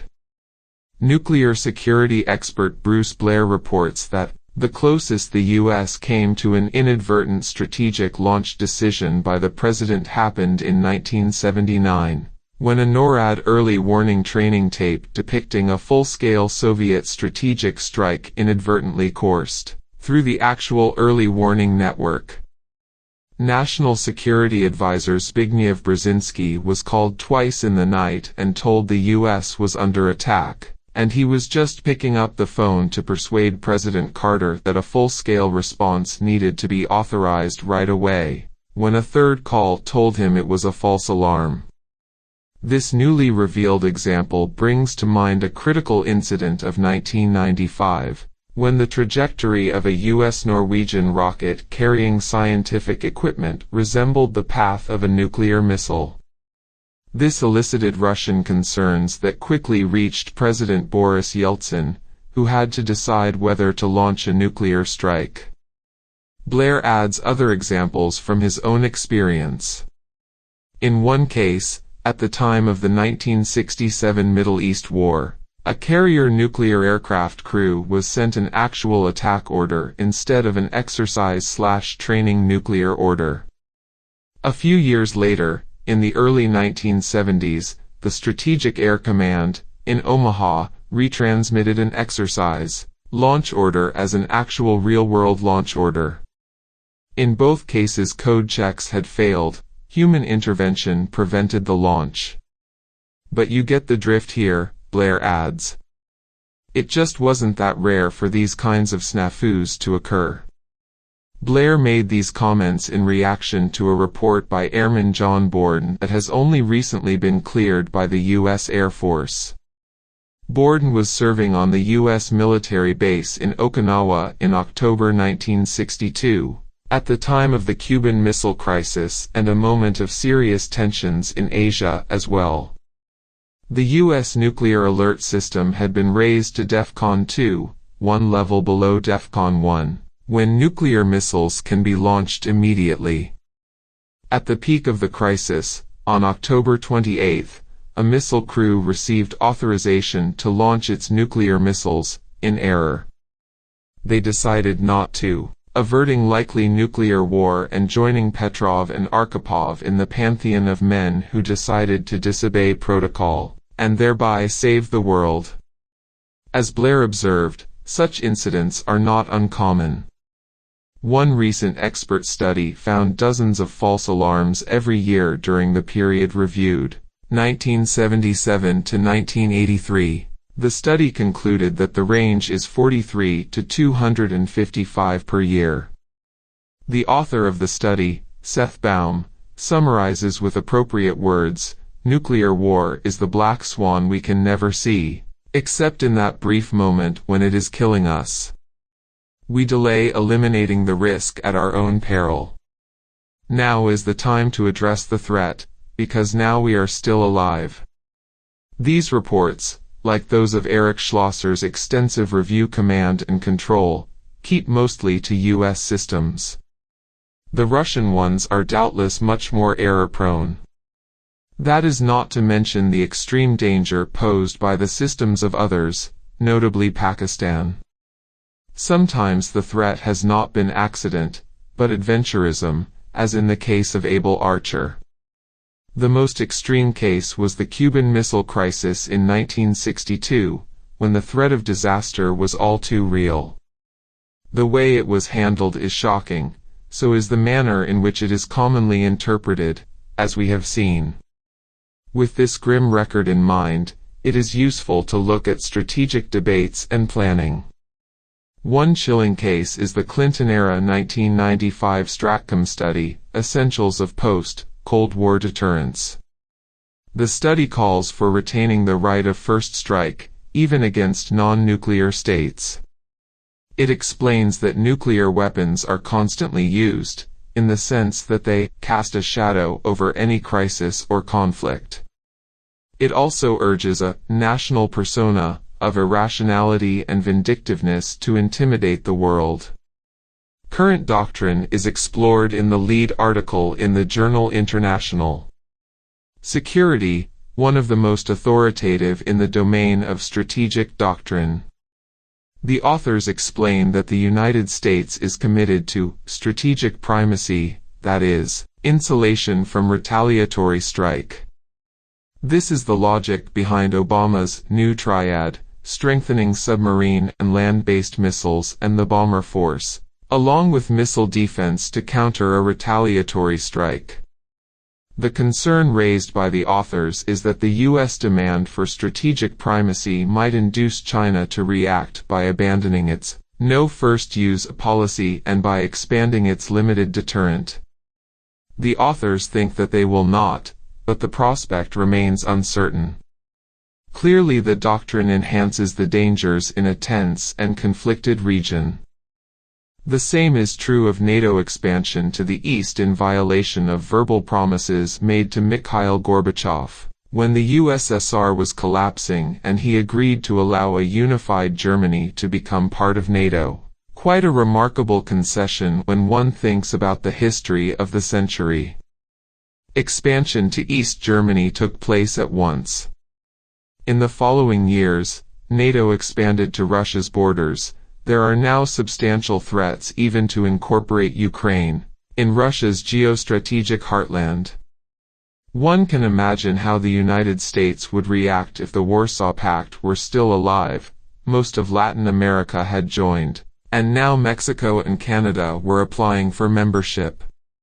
Aside from that, Russia understands as well as China, and U.S. strategists, for that matter, that the U.S. missile defense systems near Russia's borders are, in effect, a first-strike weapon, aimed to establish strategic primacy, immunity from retaliation.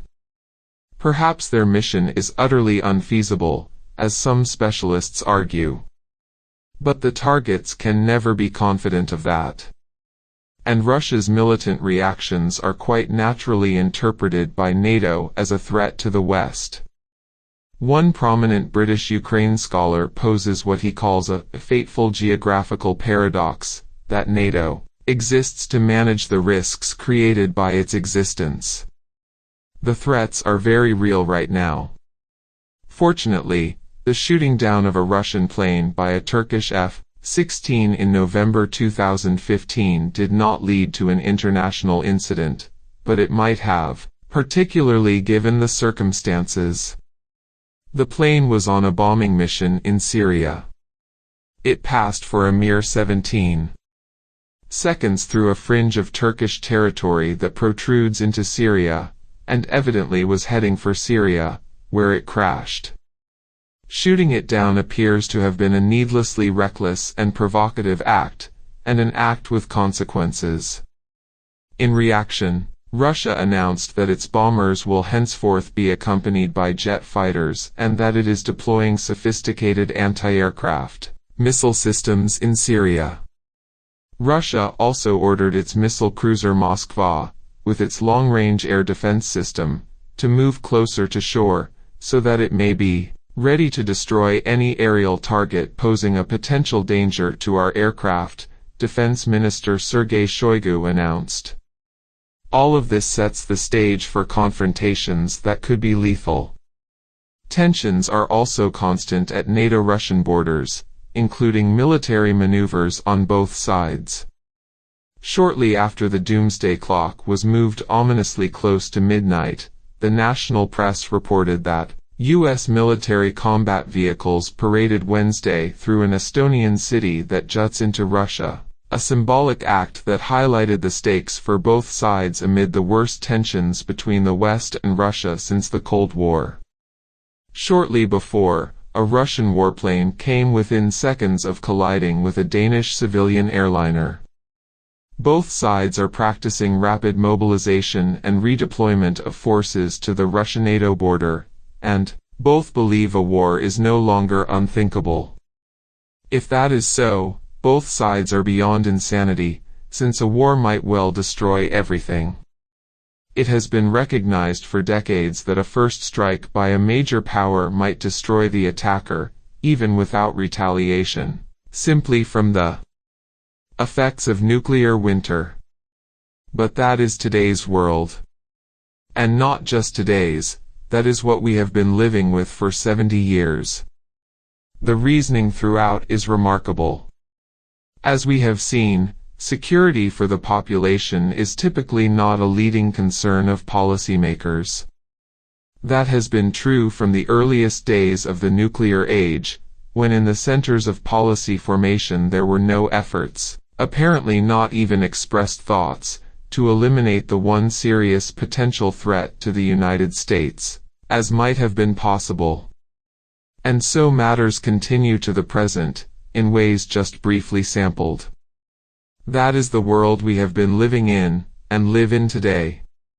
Nuclear weapons pose a constant danger of instant destruction, but at least we know in principle how to alleviate the threat, even to eliminate it, an obligation undertaken, and disregarded, by the nuclear powers that have signed the Non-Proliferation Treaty. The threat of global warming is not instantaneous, though it is dire in the longer term and might escalate suddenly. That we have the capacity to deal with it is not entirely clear, but there can be no doubt that the longer the delay, the more extreme the calamity. Prospects for decent long-term survival are not high unless there is a significant change of course. A large share of the responsibility is in our hands, the opportunities as well. 23. Masters of mankind. When we ask who rules the world, we commonly adopt the standard convention that the actors in world affairs are states, primarily the great powers, and we consider their decisions and the relations among them. That is not wrong. But we would do well to keep in mind that this level of abstraction can also be highly misleading. States of course have complex internal structures, and the choices and decisions of the political leadership are heavily influenced by internal concentrations of power, while the general population is often marginalized. That is true even for the more democratic societies, and obviously for others. We cannot gain a realistic understanding of who rules the world while ignoring the masters of mankind, as Adam Smith called them, in his day, the merchants and manufacturers of England, in ours, multinational conglomerates, huge financial institutions, retail empires, and the like. Still following Smith, it is also wise to attend to the vile maxim, to which the masters of mankind are dedicated, all for ourselves and nothing for other people, a doctrine known otherwise as bitter and incessant class war, often one-sided, much to the detriment of the people of the home country and the world. In the contemporary global order, the institutions of the masters hold enormous power, not only in the international arena but also within their home states, on which they rely to protect their power and to provide economic support by a wide variety of means. When we consider the role of the masters of mankind, we turn to such state policy priorities of the moment as the Trans-Pacific Partnership, one of the investor rights agreements mislabeled free trade agreements in propaganda and commentary. They are negotiated in secret, apart from the hundreds of corporate lawyers and lobbyists writing the crucial details. The intention is to have them adopted in good Stalinist style with fast-track procedures designed to block discussion and allow only the choice of yes or no, hence yes. The designers regularly do quite well, not surprisingly. People are incidental, with the consequences one might anticipate. The second superpower. The neoliberal programs of the past generation have concentrated wealth and power in far fewer hands, while undermining functioning democracy, but they have aroused opposition as well, most prominently in Latin America but also in the centers of global power. The European Union, EU, one of the more promising developments of the post-World War II period, has been tottering because of the harsh effect of the policies of austerity during recession, condemned even by the economists of the International Monetary Fund, if not the IMF's political actors. Democracy has been undermined as decision-making shifted to the Brussels bureaucracy, with the northern banks casting their shadow over their proceedings. Mainstream parties have been rapidly losing members to left and to right. The executive director of the Paris-based research group Europanova attributes the general disenchantment to a mood of angry impotence as the real power to shape events largely shifted from national political leaders, who, in principle at least, are subject to democratic politics, to the market, the institutions of the European Union and corporations, quite in accord with neoliberal doctrine. Very similar processes are underway in the United States, for somewhat similar reasons, a matter of significance and concern not just for the country but, because of U.S. power, for the world. The rising opposition to the neoliberal assault highlights another crucial aspect of the Standard Convention. It sets aside the public, which often fails to accept the approved role of spectators, rather than participants, assigned to it in liberal democratic theory. Such disobedience has always been of concern to the dominant classes. Just keeping to American history, George Washington regarded the common people who formed the militias that he was to command as an exceedingly dirty and nasty people, evincing an unaccountable kind of stupidity in the lower class of these people. In Violent Politics, his masterful review of insurgencies from the American insurgency to contemporary Afghanistan and Iraq, William Pope concludes that General Washington was so anxious to sideline the fighters he despised, that he came close to losing the revolution. Indeed, he might have actually done so had France not massively intervened and saved the revolution, which until then had been won by guerrillas, whom we would now call the terrorists, while Washington's British-style army was defeated time after time and almost lost the war. A common feature of successful insurgencies, Pope records, is that once popular support dissolves after victory, the leadership suppresses the dirty and nasty people, who actually won the war with guerrilla tactics and terror, for fear that they might challenge class privilege. The elite's contempt for the lower class of these people has taken various forms throughout the years. In recent times, one expression of this contempt is the call for passivity and obedience, moderation in democracy, by liberal internationalists reacting to the dangerous democratizing effects of the popular movements of the 1960s. Sometimes states do choose to follow public opinion, eliciting much fury in centers of power. One dramatic case was in 2003, when the Bush administration called on Turkey to join its invasion of Iraq. 95% of Turks opposed that course of action and, to the amazement and horror of Washington, the Turkish government adhered to their views. Turkey was bitterly condemned for this departure from responsible behavior. Deputy Secretary of Defense Paul Wolfowitz, designated by the press as the idealist-in-chief of the administration, berated the Turkish military for permitting the malfeasance of the government and demanded an apology. Unperturbed by these and innumerable other illustrations of our fabled yearning for democracy, respectable commentary continued to laud President George W. Bush for his dedication to democracy promotion, or sometimes criticized him for his naivete in thinking that an outside power could impose its democratic yearnings on others. The Turkish public was not alone. Global opposition to US-UK aggression was overwhelming. Support for Washington's war plans scarcely reached 10% almost anywhere, according to international polls. Opposition sparked huge worldwide protests, in the United States as well, probably the first time in history that imperial aggression was strongly protested even before it was officially launched. On the front page of the New York Times, journalist Patrick Tyler reported that there may still be two superpowers on the planet, the United States and world public opinion. Unprecedented protest in the United States was a manifestation of the opposition to aggression that began decades earlier in the condemnation of the U.S. wars in Indochina, reaching a scale that was substantial and influential, even if far too late.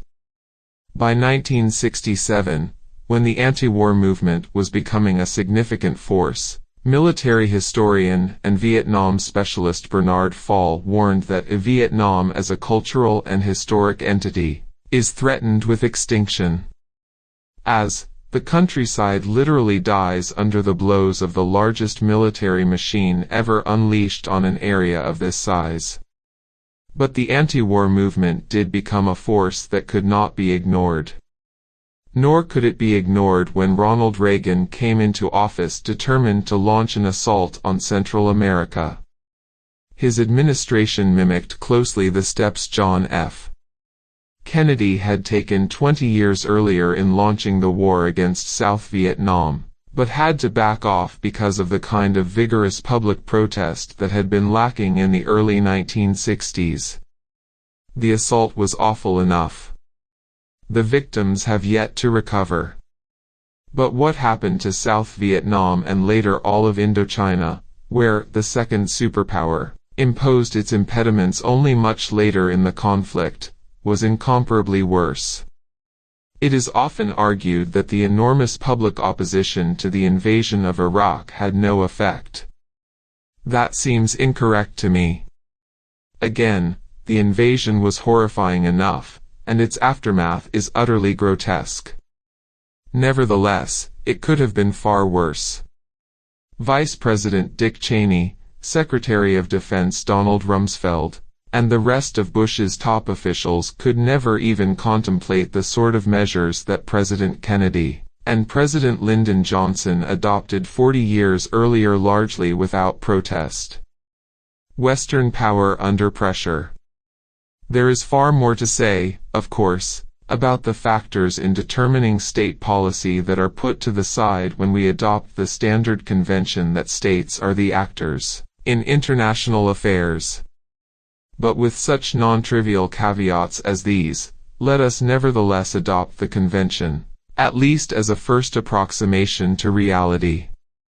Then the question of who rules the world leads at once to such concerns as China's rise to power and its challenge to the United States, and world order, the new Cold War simmering in Eastern Europe, the global war on terror, American hegemony and American decline, and a range of similar considerations. The challenges faced by Western power at the outset of 2016 are usefully summarized within the conventional framework by Gideon Rachman, chief foreign affairs columnist for the London Financial Times. He begins by reviewing the Western picture of world order, ever since the end of the Cold War. The overwhelming power of the U.S. military has been the central fact of international politics. This is particularly crucial in three regions: East Asia, where the U.S. Navy has become used to treating the Pacific as an American lake; Europe, where NATO, meaning the United States, which accounts for a staggering 3/4 of NATO's military spending, guarantees the territorial integrity of its member states, and the Middle East, where giant U.S. naval and air bases exist to reassure friends and to intimidate rivals. The problem of world order today, Rachman continues, is that these security orders are now under challenge in all three regions, because of Russian intervention in Ukraine and Syria, and because of China turning its nearby seas from an American lake to clearly contested water. The fundamental question of international relations, then, is whether the United States should accept that other major powers should have some kind of zone of influence in their neighborhoods. Rachman thinks it should, for reasons of a diffusion of economic power around the world, combined with simple common sense. There are, to be sure, ways of looking at the world from different standpoints. But let us keep to these three regions, surely critically important ones. The challenges today: East Asia. Beginning with the American lake, some eyebrows might be raised over the report in mid-December 2015 that an American B-52 bomber on a routine mission over the South China Sea unintentionally flew within 2 nautical miles of an artificial island built by China, senior defense officials said, exacerbating a hotly divisive issue for Washington and Beijing. Those familiar with the grim record of the 70 years of the nuclear weapons era will be all too aware that this is the kind of incident that has often come perilously close to igniting terminal nuclear war. One need not be a supporter of China's provocative and aggressive actions in the South China Sea to notice that the incident did not involve a Chinese nuclear-capable bomber in the Caribbean, or off the coast of California, where China has no pretensions of establishing a Chinese lake. Luckily for the world, Chinese leaders understand very well that their country's maritime trade routes are ringed with hostile powers, from Japan through the Malacca Straits and beyond, backed by overwhelming U.S. military force. Accordingly, China is proceeding to expand westward with extensive investments and careful moves toward integration. In part, these developments are within the framework of the Shanghai Cooperation Organization, SCO, which includes the Central Asian states and Russia, and soon India and Pakistan, with Iran as one of the observers. A status that was denied to the United States, which was also called on to close all military bases in the region. China is constructing a modernized version of the old Silk Roads, with the intent not only of integrating the region under Chinese influence, but also of reaching Europe and the Middle Eastern oil-producing regions. It is pouring huge sums into creating an integrated Asian energy and commercial system, with extensive high-speed rail lines and pipelines. One element of the program is a highway through some of the world's tallest mountains to the new Chinese-developed port of Gwadar in Pakistan, which will protect oil shipments from potential U.S. interference.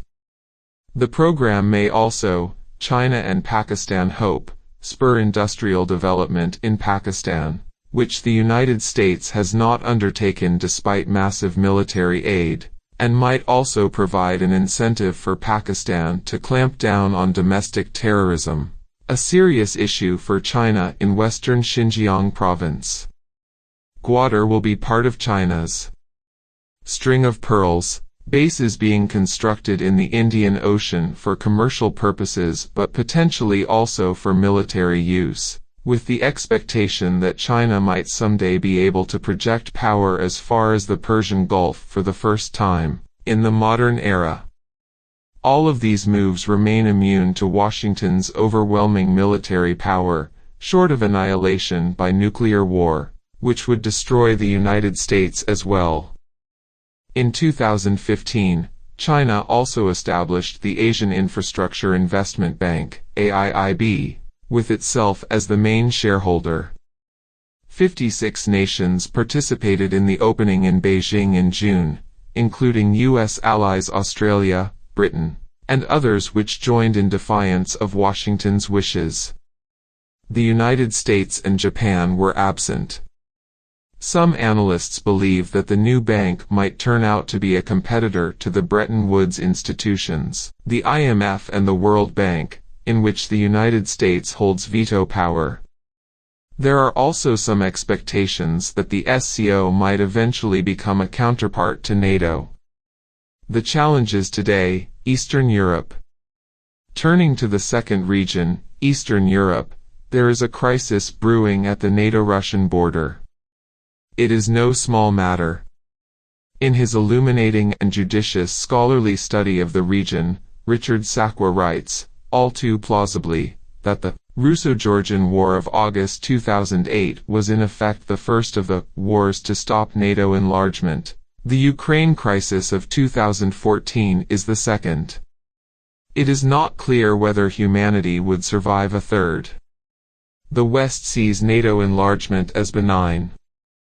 Not surprisingly, Russia, along with much of the global South, has a different opinion, as do some prominent Western voices.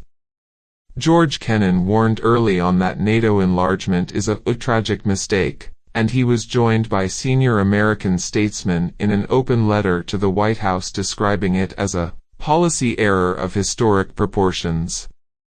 The present crisis has its origins in 1991, with the end of the Cold War and the collapse of the Soviet Union.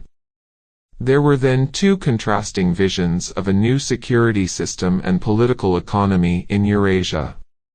In Sakwa's words, one vision was of a wider Europe, with the EU at its heart but increasingly coterminous with the Euro-Atlantic security and political community, and on the other side there was the idea of Greater Europe, a vision of a continental Europe, stretching from Lisbon to Vladivostok, that has multiple centers, including Brussels, Moscow and Ankara, but with a common purpose in overcoming the divisions that have traditionally plagued the continent. Soviet leader Mikhail Gorbachev was the major proponent of Greater Europe, a concept that also had European roots in Gaullism and other initiatives. However, as Russia collapsed under the devastating market reforms of the 1990s, the vision faded, only to be renewed as Russia began to recover and seek a place on the world stage under Vladimir Putin, who, along with his associate Dmitry Medvedev, has repeatedly called for the geopolitical unification of all of Greater Europe, from Lisbon to Vladivostok, to create a genuine strategic partnership. These initiatives were greeted with polite contempt. Sakwa writes, regarded as little more than a cover for the establishment of a Greater Russia by stealth, and an effort to drive a wedge between North America and Western Europe. Such concerns trace back to earlier Cold War fears that Europe might become a third force, independent of both the great and minor superpowers and moving toward closer links to the latter, as can be seen in Willy Brandt's Ostpolitik and other initiatives. The Western response to Russia's collapse was triumphalist. It was hailed as signaling the end of history, the final victory of Western capitalist democracy, almost as if Russia were being instructed to revert to its pre-World War I status as a virtual economic colony of the West. NATO enlargement began at once, in violation of verbal assurances to Gorbachev that NATO forces would not move 1 inch to the east after he agreed that a unified Germany could become a NATO member, a remarkable concession, in the light of history. That discussion kept to East Germany. The possibility that NATO might expand beyond Germany was not discussed with Gorbachev, even if privately considered. Soon, NATO did begin to move beyond, right to the borders of Russia. The general mission of NATO was officially changed to a mandate to protect crucial infrastructure of the global energy system, sea lanes and pipelines, giving it a global area of operations. Furthermore, under a crucial Western revision of the now widely heralded doctrine of responsibility to protect, sharply different from the official UN version, NATO may now also serve as an intervention force under U.S. command. Of particular concern to Russia are plans to expand NATO to Ukraine. These plans were articulated explicitly at the Bucharest NATO summit of April 2008, when Georgia and Ukraine were promised eventual membership in NATO. The wording was unambiguous: NATO welcomes Ukraine's and Georgia's Euro-Atlantic aspirations for membership in NATO. We agreed today that these countries will become members of NATO. With the Orange Revolution victory of pro-Western candidates in Ukraine in 2004, State Department Representative Daniel Fried rushed there and emphasized U.S. support for Ukraine's NATO and Euro-Atlantic aspirations, as a WikiLeaks report revealed. Russia's concerns are easily understandable. They are outlined by international relations scholar John Mearsheimer in the leading U.S. establishment journal, Foreign Affairs. He writes that the taproot of the current crisis, over Ukraine, is NATO expansion and Washington's commitment to move Ukraine out of Moscow's orbit and integrate it into the West, which Putin viewed as a direct threat to Russia's core interests. Who can blame him? Mearsheimer asks, pointing out that Washington may not like Moscow's position, but it should understand the logic behind it. That should not be too difficult. After all, as everyone knows, the United States does not tolerate distant great powers deploying military forces anywhere in the Western Hemisphere, much less on its borders. In fact, the U.S. stand is far stronger. It does not tolerate what is officially called a successful defiance of the Monroe Doctrine of 1823, which declared, but could not yet implement, U.S. control of the hemisphere. And a small country that carries out such successful defiance may be subjected to the terrors of the earth and a crushing embargo, as happened to Cuba. We need not ask how the United States would have reacted had the countries of Latin America joined the Warsaw Pact, with plans for Mexico and Canada to join as well. The merest hint of the first tentative steps in that direction would have been terminated with extreme prejudice, to adopt CIA lingo. As in the case of China, one does not have to regard Putin's moves and motives favorably to understand the logic behind them, nor to grasp the importance of understanding that logic instead of issuing imprecations against it. As in the case of China, a great deal is at stake, reaching as far, literally, as questions of survival. The challenges today, the Islamic world. Let us turn to the third region of major concern, the, largely, Islamic world, also the scene of the global war on terror, GWOT, that George W. Bush declared in 2001 after the 9/11 terrorist attack. To be more accurate, redeclared. The GWOT was declared by the Reagan administration when it took office, with fevered rhetoric about a plague spread by depraved opponents of civilization itself, as Reagan put it, and a return to barbarism in the modern age, the words of George Shultz, his Secretary of State. The original GWOT has been quietly removed from history. It very quickly turned into a murderous and destructive terrorist war afflicting Central America, Southern Africa, and the Middle East, with grim repercussions to the present, even leading to condemnation of the United States by the World Court, which Washington dismissed. In any event, it is not the right story for history, so it is gone. The success of the Bush-Obama version of GWOT can readily be evaluated on direct inspection. When the war was declared, the terrorist targets were confined to a small corner of tribal Afghanistan.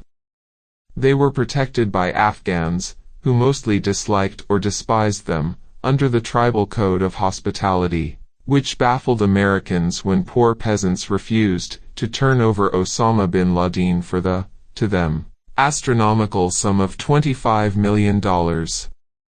There are good reasons to believe that a well-constructed police action, or even serious diplomatic negotiations with the Taliban, might have placed those suspected of the 9/11 crimes in American hands for trial and sentencing. But such options were off the table. Instead, the reflexive choice was large-scale violence, not with the goal of overthrowing the Taliban, that came later, but to make clear U.S. contempt for tentative Taliban offers of the possible extradition of bin Laden. How serious these offers were we do not know, since the possibility of exploring them was never entertained. Or perhaps the United States was just intent on trying to show its muscle, score a victory and scare everyone in the world. They don't care about the suffering of the Afghans or how many people we will lose. That was the judgment of the highly respected anti-Taliban leader Abdul Haq, one of the many oppositionists who condemned the American bombing campaign launched in October 2001 as a big setback for their efforts to overthrow the Taliban from within, a goal they considered within their reach. His judgment is confirmed by Richard A. Clarke, who was chairman of the Counterterrorism Security Group at the White House under President George W. Bush when the plans to attack Afghanistan were made. As Clarke describes the meeting, when informed that the attack would violate international law, the president yelled in the narrow conference room, "I don't care what the international lawyers say, we are going to kick some ass." The attack was also bitterly opposed by the major aid organizations working in Afghanistan, who warned that millions were on the verge of starvation and that the consequences might be horrendous. The consequences for poor Afghanistan years later need hardly be reviewed. The next target of the sledgehammer was Iraq. The US-UK invasion, utterly without credible pretext, is the major crime of the 21st century. The invasion led to the death of hundreds of thousands of people in a country where the civilian society had already been devastated by American and British sanctions that were regarded as genocidal by the two distinguished international diplomats who administered them, and resigned in protest for this reason. The invasion also generated millions of refugees, largely destroyed the country, and instigated a sectarian conflict that is now tearing apart Iraq and the entire region. It is an astonishing fact about our intellectual and moral culture that in informed and enlightened circles it can be called, blandly, the liberation of Iraq. Pentagon and British Ministry of Defense polls found that only 3% of Iraqis regarded the U.S. security role in their neighborhood as legitimate. Less than 1% believed that coalition, US-UK, forces were good for their security. 80% opposed the presence of coalition forces in the country, and a majority supported attacks on coalition troops. Afghanistan has been destroyed beyond the possibility of reliable polling, but there are indications that something similar may be true there as well. Particularly in Iraq, the United States suffered a severe defeat, abandoning its official war aims, and leaving the country under the influence of the sole victor, Iran. The sledgehammer was also wielded elsewhere, notably in Libya, where the three traditional imperial powers, Britain, France, and the United States, procured Security Council Resolution 1973 and instantly violated it, becoming the air force of the rebels. The effect was to undercut the possibility of a peaceful, negotiated settlement, sharply increase casualties by at least a factor of 10, according to political scientist Alan Cooperman, leave Libya in ruins, in the hands of warring militias, and, more recently, to provide the Islamic State with a base that it can use to spread terror beyond. Quite sensible diplomatic proposals by the African Union, accepted in principle by Libya's Muammar Gaddafi, were ignored by the imperial triumvirate, as Africa specialist Alex Duvall reviews. A huge flow of weapons and jihadis has spread terror and violence from West Africa, now the champion for terrorist murders, to the Levant, while the NATO attack also sent a flood of refugees from Africa to Europe. Yet another triumph of humanitarian intervention, and, as the long and often ghastly record reveals, not an unusual one, going back to its modern origins 4 centuries ago. The costs of violence. In brief, the GWOT sledgehammer strategy has spread jihadi terror from a tiny corner of Afghanistan to much of the world, from Africa through the Levant and South Asia to Southeast Asia. It has also incited attacks in Europe and the United States. The invasion of Iraq made a substantial contribution to this process, much as intelligence agencies had predicted. Terrorism specialists Peter Bergen and Paul Cruikshank estimate that the Iraq War generated a stunning 7-fold increase in the yearly rate of fatal jihadist attacks, amounting to literally hundreds of additional terrorist attacks and thousands of civilian lives lost. Even when terrorism in Iraq and Afghanistan is excluded, fatal attacks in the rest of the world have increased by more than 1/3. Other exercises have been similarly productive. A group of major human rights organizations, Physicians for Social Responsibility, US, Physicians for Global Survival, Canada, and International Physicians for the Prevention of Nuclear War, Germany, conducted a study that sought to provide as realistic an estimate as possible of the total body count in the 3 main war zones, Iraq, Afghanistan, and Pakistan, during 12 years of war on terrorism, including an extensive review of the major studies and data published on the numbers of victims in these countries, along with additional information on military actions. Their conservative estimate is that these wars killed about 1.3 million people, a toll that could also be in excess of 2 million. A database search by independent researcher David Peterson, in the days following the publication of the report, found virtually no mention of it. Who cares?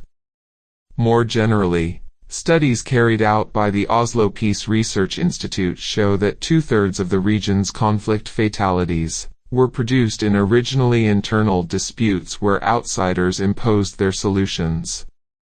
In such conflicts, 98% of fatalities were produced only after outsiders had entered the domestic dispute with their military might. In Syria, the number of direct conflict fatalities more than tripled after the West initiated air strikes against the self-declared Islamic State and the CIA started its indirect military interference in the war, interference which appears to have drawn the Russians in as advanced U.S. anti-tank missiles were decimating the forces of their ally Bashar al-Assad. Early indications are that Russian bombing is having the usual consequences. The evidence reviewed by political scientist Timo Kivimaki indicates that the protection wars, fought by coalitions of the willing, have become the main source of violence in the world, occasionally contributing over 50% of total conflict fatalities. Furthermore, in many of these cases, including Syria, as he reviews, there were opportunities for diplomatic settlement that were ignored. As discussed elsewhere, that has also been true in other horrific situations, including the Balkans in the early 1990s, the First Gulf War, and of course the Indochina Wars, the worst crime since World War II. In the case of Iraq, the question does not even arise. There surely are some lessons here. The general consequences of resorting to the sledgehammer against vulnerable societies comes as little surprise.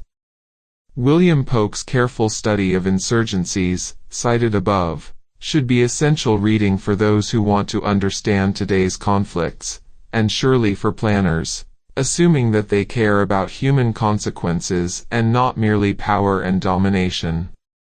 Polk reveals a pattern that has been replicated over and over. The invaders, perhaps professing the most benign motives, are naturally disliked by the population, who disobey them, at first in small ways, eliciting a forceful response, which increases opposition and support for resistance. The cycle of violence escalates until the invaders withdraw, or gain their ends by something that may approach genocide. Obama's global drone assassination campaign, a remarkable innovation in global terrorism, exhibits the same patterns. By most accounts, it is generating terrorists more rapidly than it is murdering those suspected of someday intending to harm us. An impressive contribution by a constitutional lawyer on the 800th anniversary of Magna Carta, which established the basis for the principle of presumption of innocence that is the foundation of civilized law.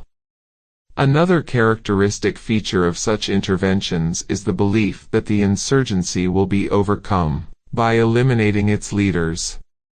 But when such an effort succeeds, the reviled leader is regularly replaced by someone younger, more determined, more brutal, and more effective. Polk gives many examples. Military historian Andrew Cockburn has reviewed American campaigns to kill drug and then terror kingpins over a long period in his important study Kill Chain and found the same results.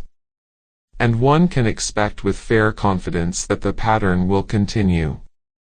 No doubt right now U.S. strategists are seeking ways to murder the Caliph of the Islamic State, Abu Bakr al-Baghdadi, who is a bitter rival of al-Qaeda leader Ayman al-Zawahiri. The likely result of this achievement is forecast by the prominent terrorism scholar Bruce Hoffman, senior fellow at the U.S. Military Academy's Combating Terrorism Center. He predicts that al-Baghdadi's death would likely pave the way for a rapprochement with al-Qaeda, producing a combined terrorist force unprecedented in scope, size, ambition, and resources. Polk cites a treatise on warfare by Henry Jomini, influenced by Napoleon's defeat at the hands of Spanish guerrillas, that became a textbook for generations of cadets at the West Point Military Academy. Chomsky observed that such interventions by major powers typically result in wars of opinion, and nearly always, national wars, if not at first then becoming so in the course of the struggle, by the dynamics that Polk describes. Chomsky concludes that commanders of regular armies are ill-advised to engage in such wars because they will lose them, and even apparent successes will prove short-lived. Careful studies of Al-Qaeda and ISIS have shown that the United States and its allies are following their game plan with some precision. Their goal is to draw the West as deeply and actively as possible into the quagmire and to perpetually engage and enervate the United States and the West in a series of prolonged overseas ventures, in which they will undermine their own societies, expend their resources, and increase the level of violence, setting off the dynamic that Polk reviews. Scott Atran, one of the most insightful researchers on jihadi movements, calculates that the 9/11 attacks cost between $400,000 and $500,000 to execute, whereas the military and security response by the U.S. and its allies is in the order of 10 million times that figure. On a strictly cost-benefit basis, this violent movement has been wildly successful, beyond even bin Laden's original imagination, and is increasingly so. Herein lies the full measure of jiu-jitsu-style asymmetric warfare. After all, who could claim that we are better off than before, or that the overall danger is declining? And if we continue to wield the sledgehammer, tacitly following the jihadi script, the likely effect is even more violent jihadism with broader appeal. The record, Atran advises, should inspire a radical change in our counter-strategies. Al-Qaeda/ISIS are assisted by Americans who follow their directives, for example, Ted "Carpetbomb" M. Cruz, a top Republican presidential candidate. Or, at the other end of the mainstream spectrum, the leading Middle East and international affairs columnist of the New York Times, Thomas Friedman, who in 2003 offered Washington advice on how to fight in Iraq on The Charlie Rose Show. There was what I would call the terrorism bubble. And what we needed to do was to go over to that part of the world and burst that bubble. We needed to go over there basically, and, take out a very big stick, right in the heart of that world, and burst that bubble. And there was only one way to do it. What they needed to see was American boys and girls going house to house from Basra to Baghdad, and basically saying, "Which part of this sentence don't you understand? You don't think we care about our open society, you think this bubble fantasy we're going to just let it go? Well, suck on this." Okay. That, Charlie, was what this war was about. That'll show the ragheads. Looking forward. Atran and other close observers generally agree on the prescriptions.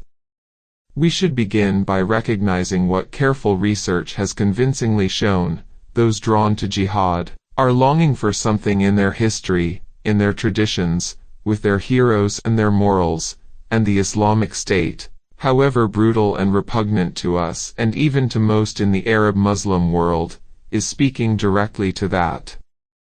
What inspires the most lethal assailants today is not so much the Quran but a thrilling cause and a call to action that promises glory and esteem in the eyes of friends. In fact, few of the jihadis have much of a background in Islamic texts or theology, if any. The best strategy, Polk advises, would be a multinational, welfare-oriented and psychologically satisfying program that would make the hatred ISIS relies upon less virulent. The elements have been identified for us: communal needs, compensation for previous transgressions, and calls for a new beginning. 33 He adds, a carefully phrased apology for past transgressions would cost little and do much. Such a project could be carried out in refugee camps or in the hovels and grim housing projects of the Paris banlieues, where, Atran writes, his research team found fairly wide tolerance or support for ISIS's values. And even more could be done by true dedication to diplomacy and negotiations instead of reflexive resort to violence. Not least in significance would be an honorable response to the refugee crisis that was a long time in coming but surged to prominence in Europe in 2015. That would mean, at the very least, sharply increasing humanitarian relief to the camps in Lebanon, Jordan, and Turkey where miserable refugees from Syria barely survive. But the issues go well beyond, and provide a picture of the self-described enlightened states that is far from attractive and should be an incentive to action. There are countries that generate refugees through massive violence, like the United States, secondarily Britain and France. Then there are countries that admit huge numbers of refugees, including those fleeing from Western violence, like Lebanon, easily the champion, per capita, Jordan, and Syria before it imploded, among others in the region. And partially overlapping, there are countries that both generate refugees and refuse to take them in, not only from the Middle East but also from the U.S. backyard south of the border. A strange picture, painful to contemplate.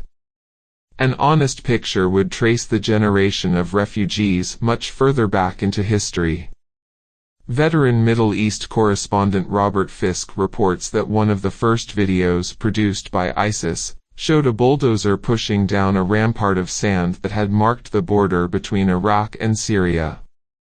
As the machine destroyed the dirt revetment, the camera panned down to a handwritten poster lying in the sand. "End of Sykes-Picot," it said. For the people of the region, the Sykes-Picot Agreement is the very symbol of the cynicism and brutality of Western imperialism. Conspiring in secret during World War I, Britain's Mark Sykes and France's François-Georges Picot carved up the region into artificial states to satisfy their own imperial goals, with utter disdain for the interests of the people living there and in violation of the wartime promises issued to induce Arabs to join the Allied war effort. The agreement mirrored the practices of the European states that devastated Africa in a similar manner. It transformed what had been relatively quiet provinces of the Ottoman Empire into some of the least stable and most internationally explosive states in the world. Repeated Western interventions since then in the Middle East and Africa have exacerbated the tensions, conflicts, and disruptions that have shattered the societies. The end result is a refugee crisis that the innocent West can scarcely endure. Germany has emerged as the conscience of Europe, at first, but no longer, admitting almost 1 million refugees, in one of the richest countries in the world with a population of 80 million. In contrast, the poor country of Lebanon has absorbed an estimated 1.5 million Syrian refugees, now a quarter of its population, on top of 500,000 Palestinian refugees registered with the UN Refugee Agency UNRWA, mostly victims of Israeli policies. Europe is also groaning under the burden of refugees from the countries it has devastated in Africa, not without US aid, as Congolese and Angolans, among others, can testify. Europe is now seeking to bribe Turkey, with over 2 million Syrian refugees, to distance those fleeing the horrors of Syria from Europe's borders, just as Obama is pressuring Mexico to keep U.S. borders free from miserable people seeking to escape the aftermath of Reagan's GWOT, along with those seeking to escape more recent disasters, including a military coup in Honduras that Obama almost alone legitimized, which created one of the worst horror chambers in the region. Words can hardly capture the U.S. response to the Syrian refugee crisis, at least any words I can think of. Returning to the opening question, who rules the world, we might also want to pose another question. What principles and values rule the world? That question should be foremost in the minds of the citizens of the rich and powerful states, who enjoy an unusual legacy of freedom, privilege, and opportunity thanks to the struggles of those who came before them, and who now face fateful choices as to how to respond to challenges of great human import.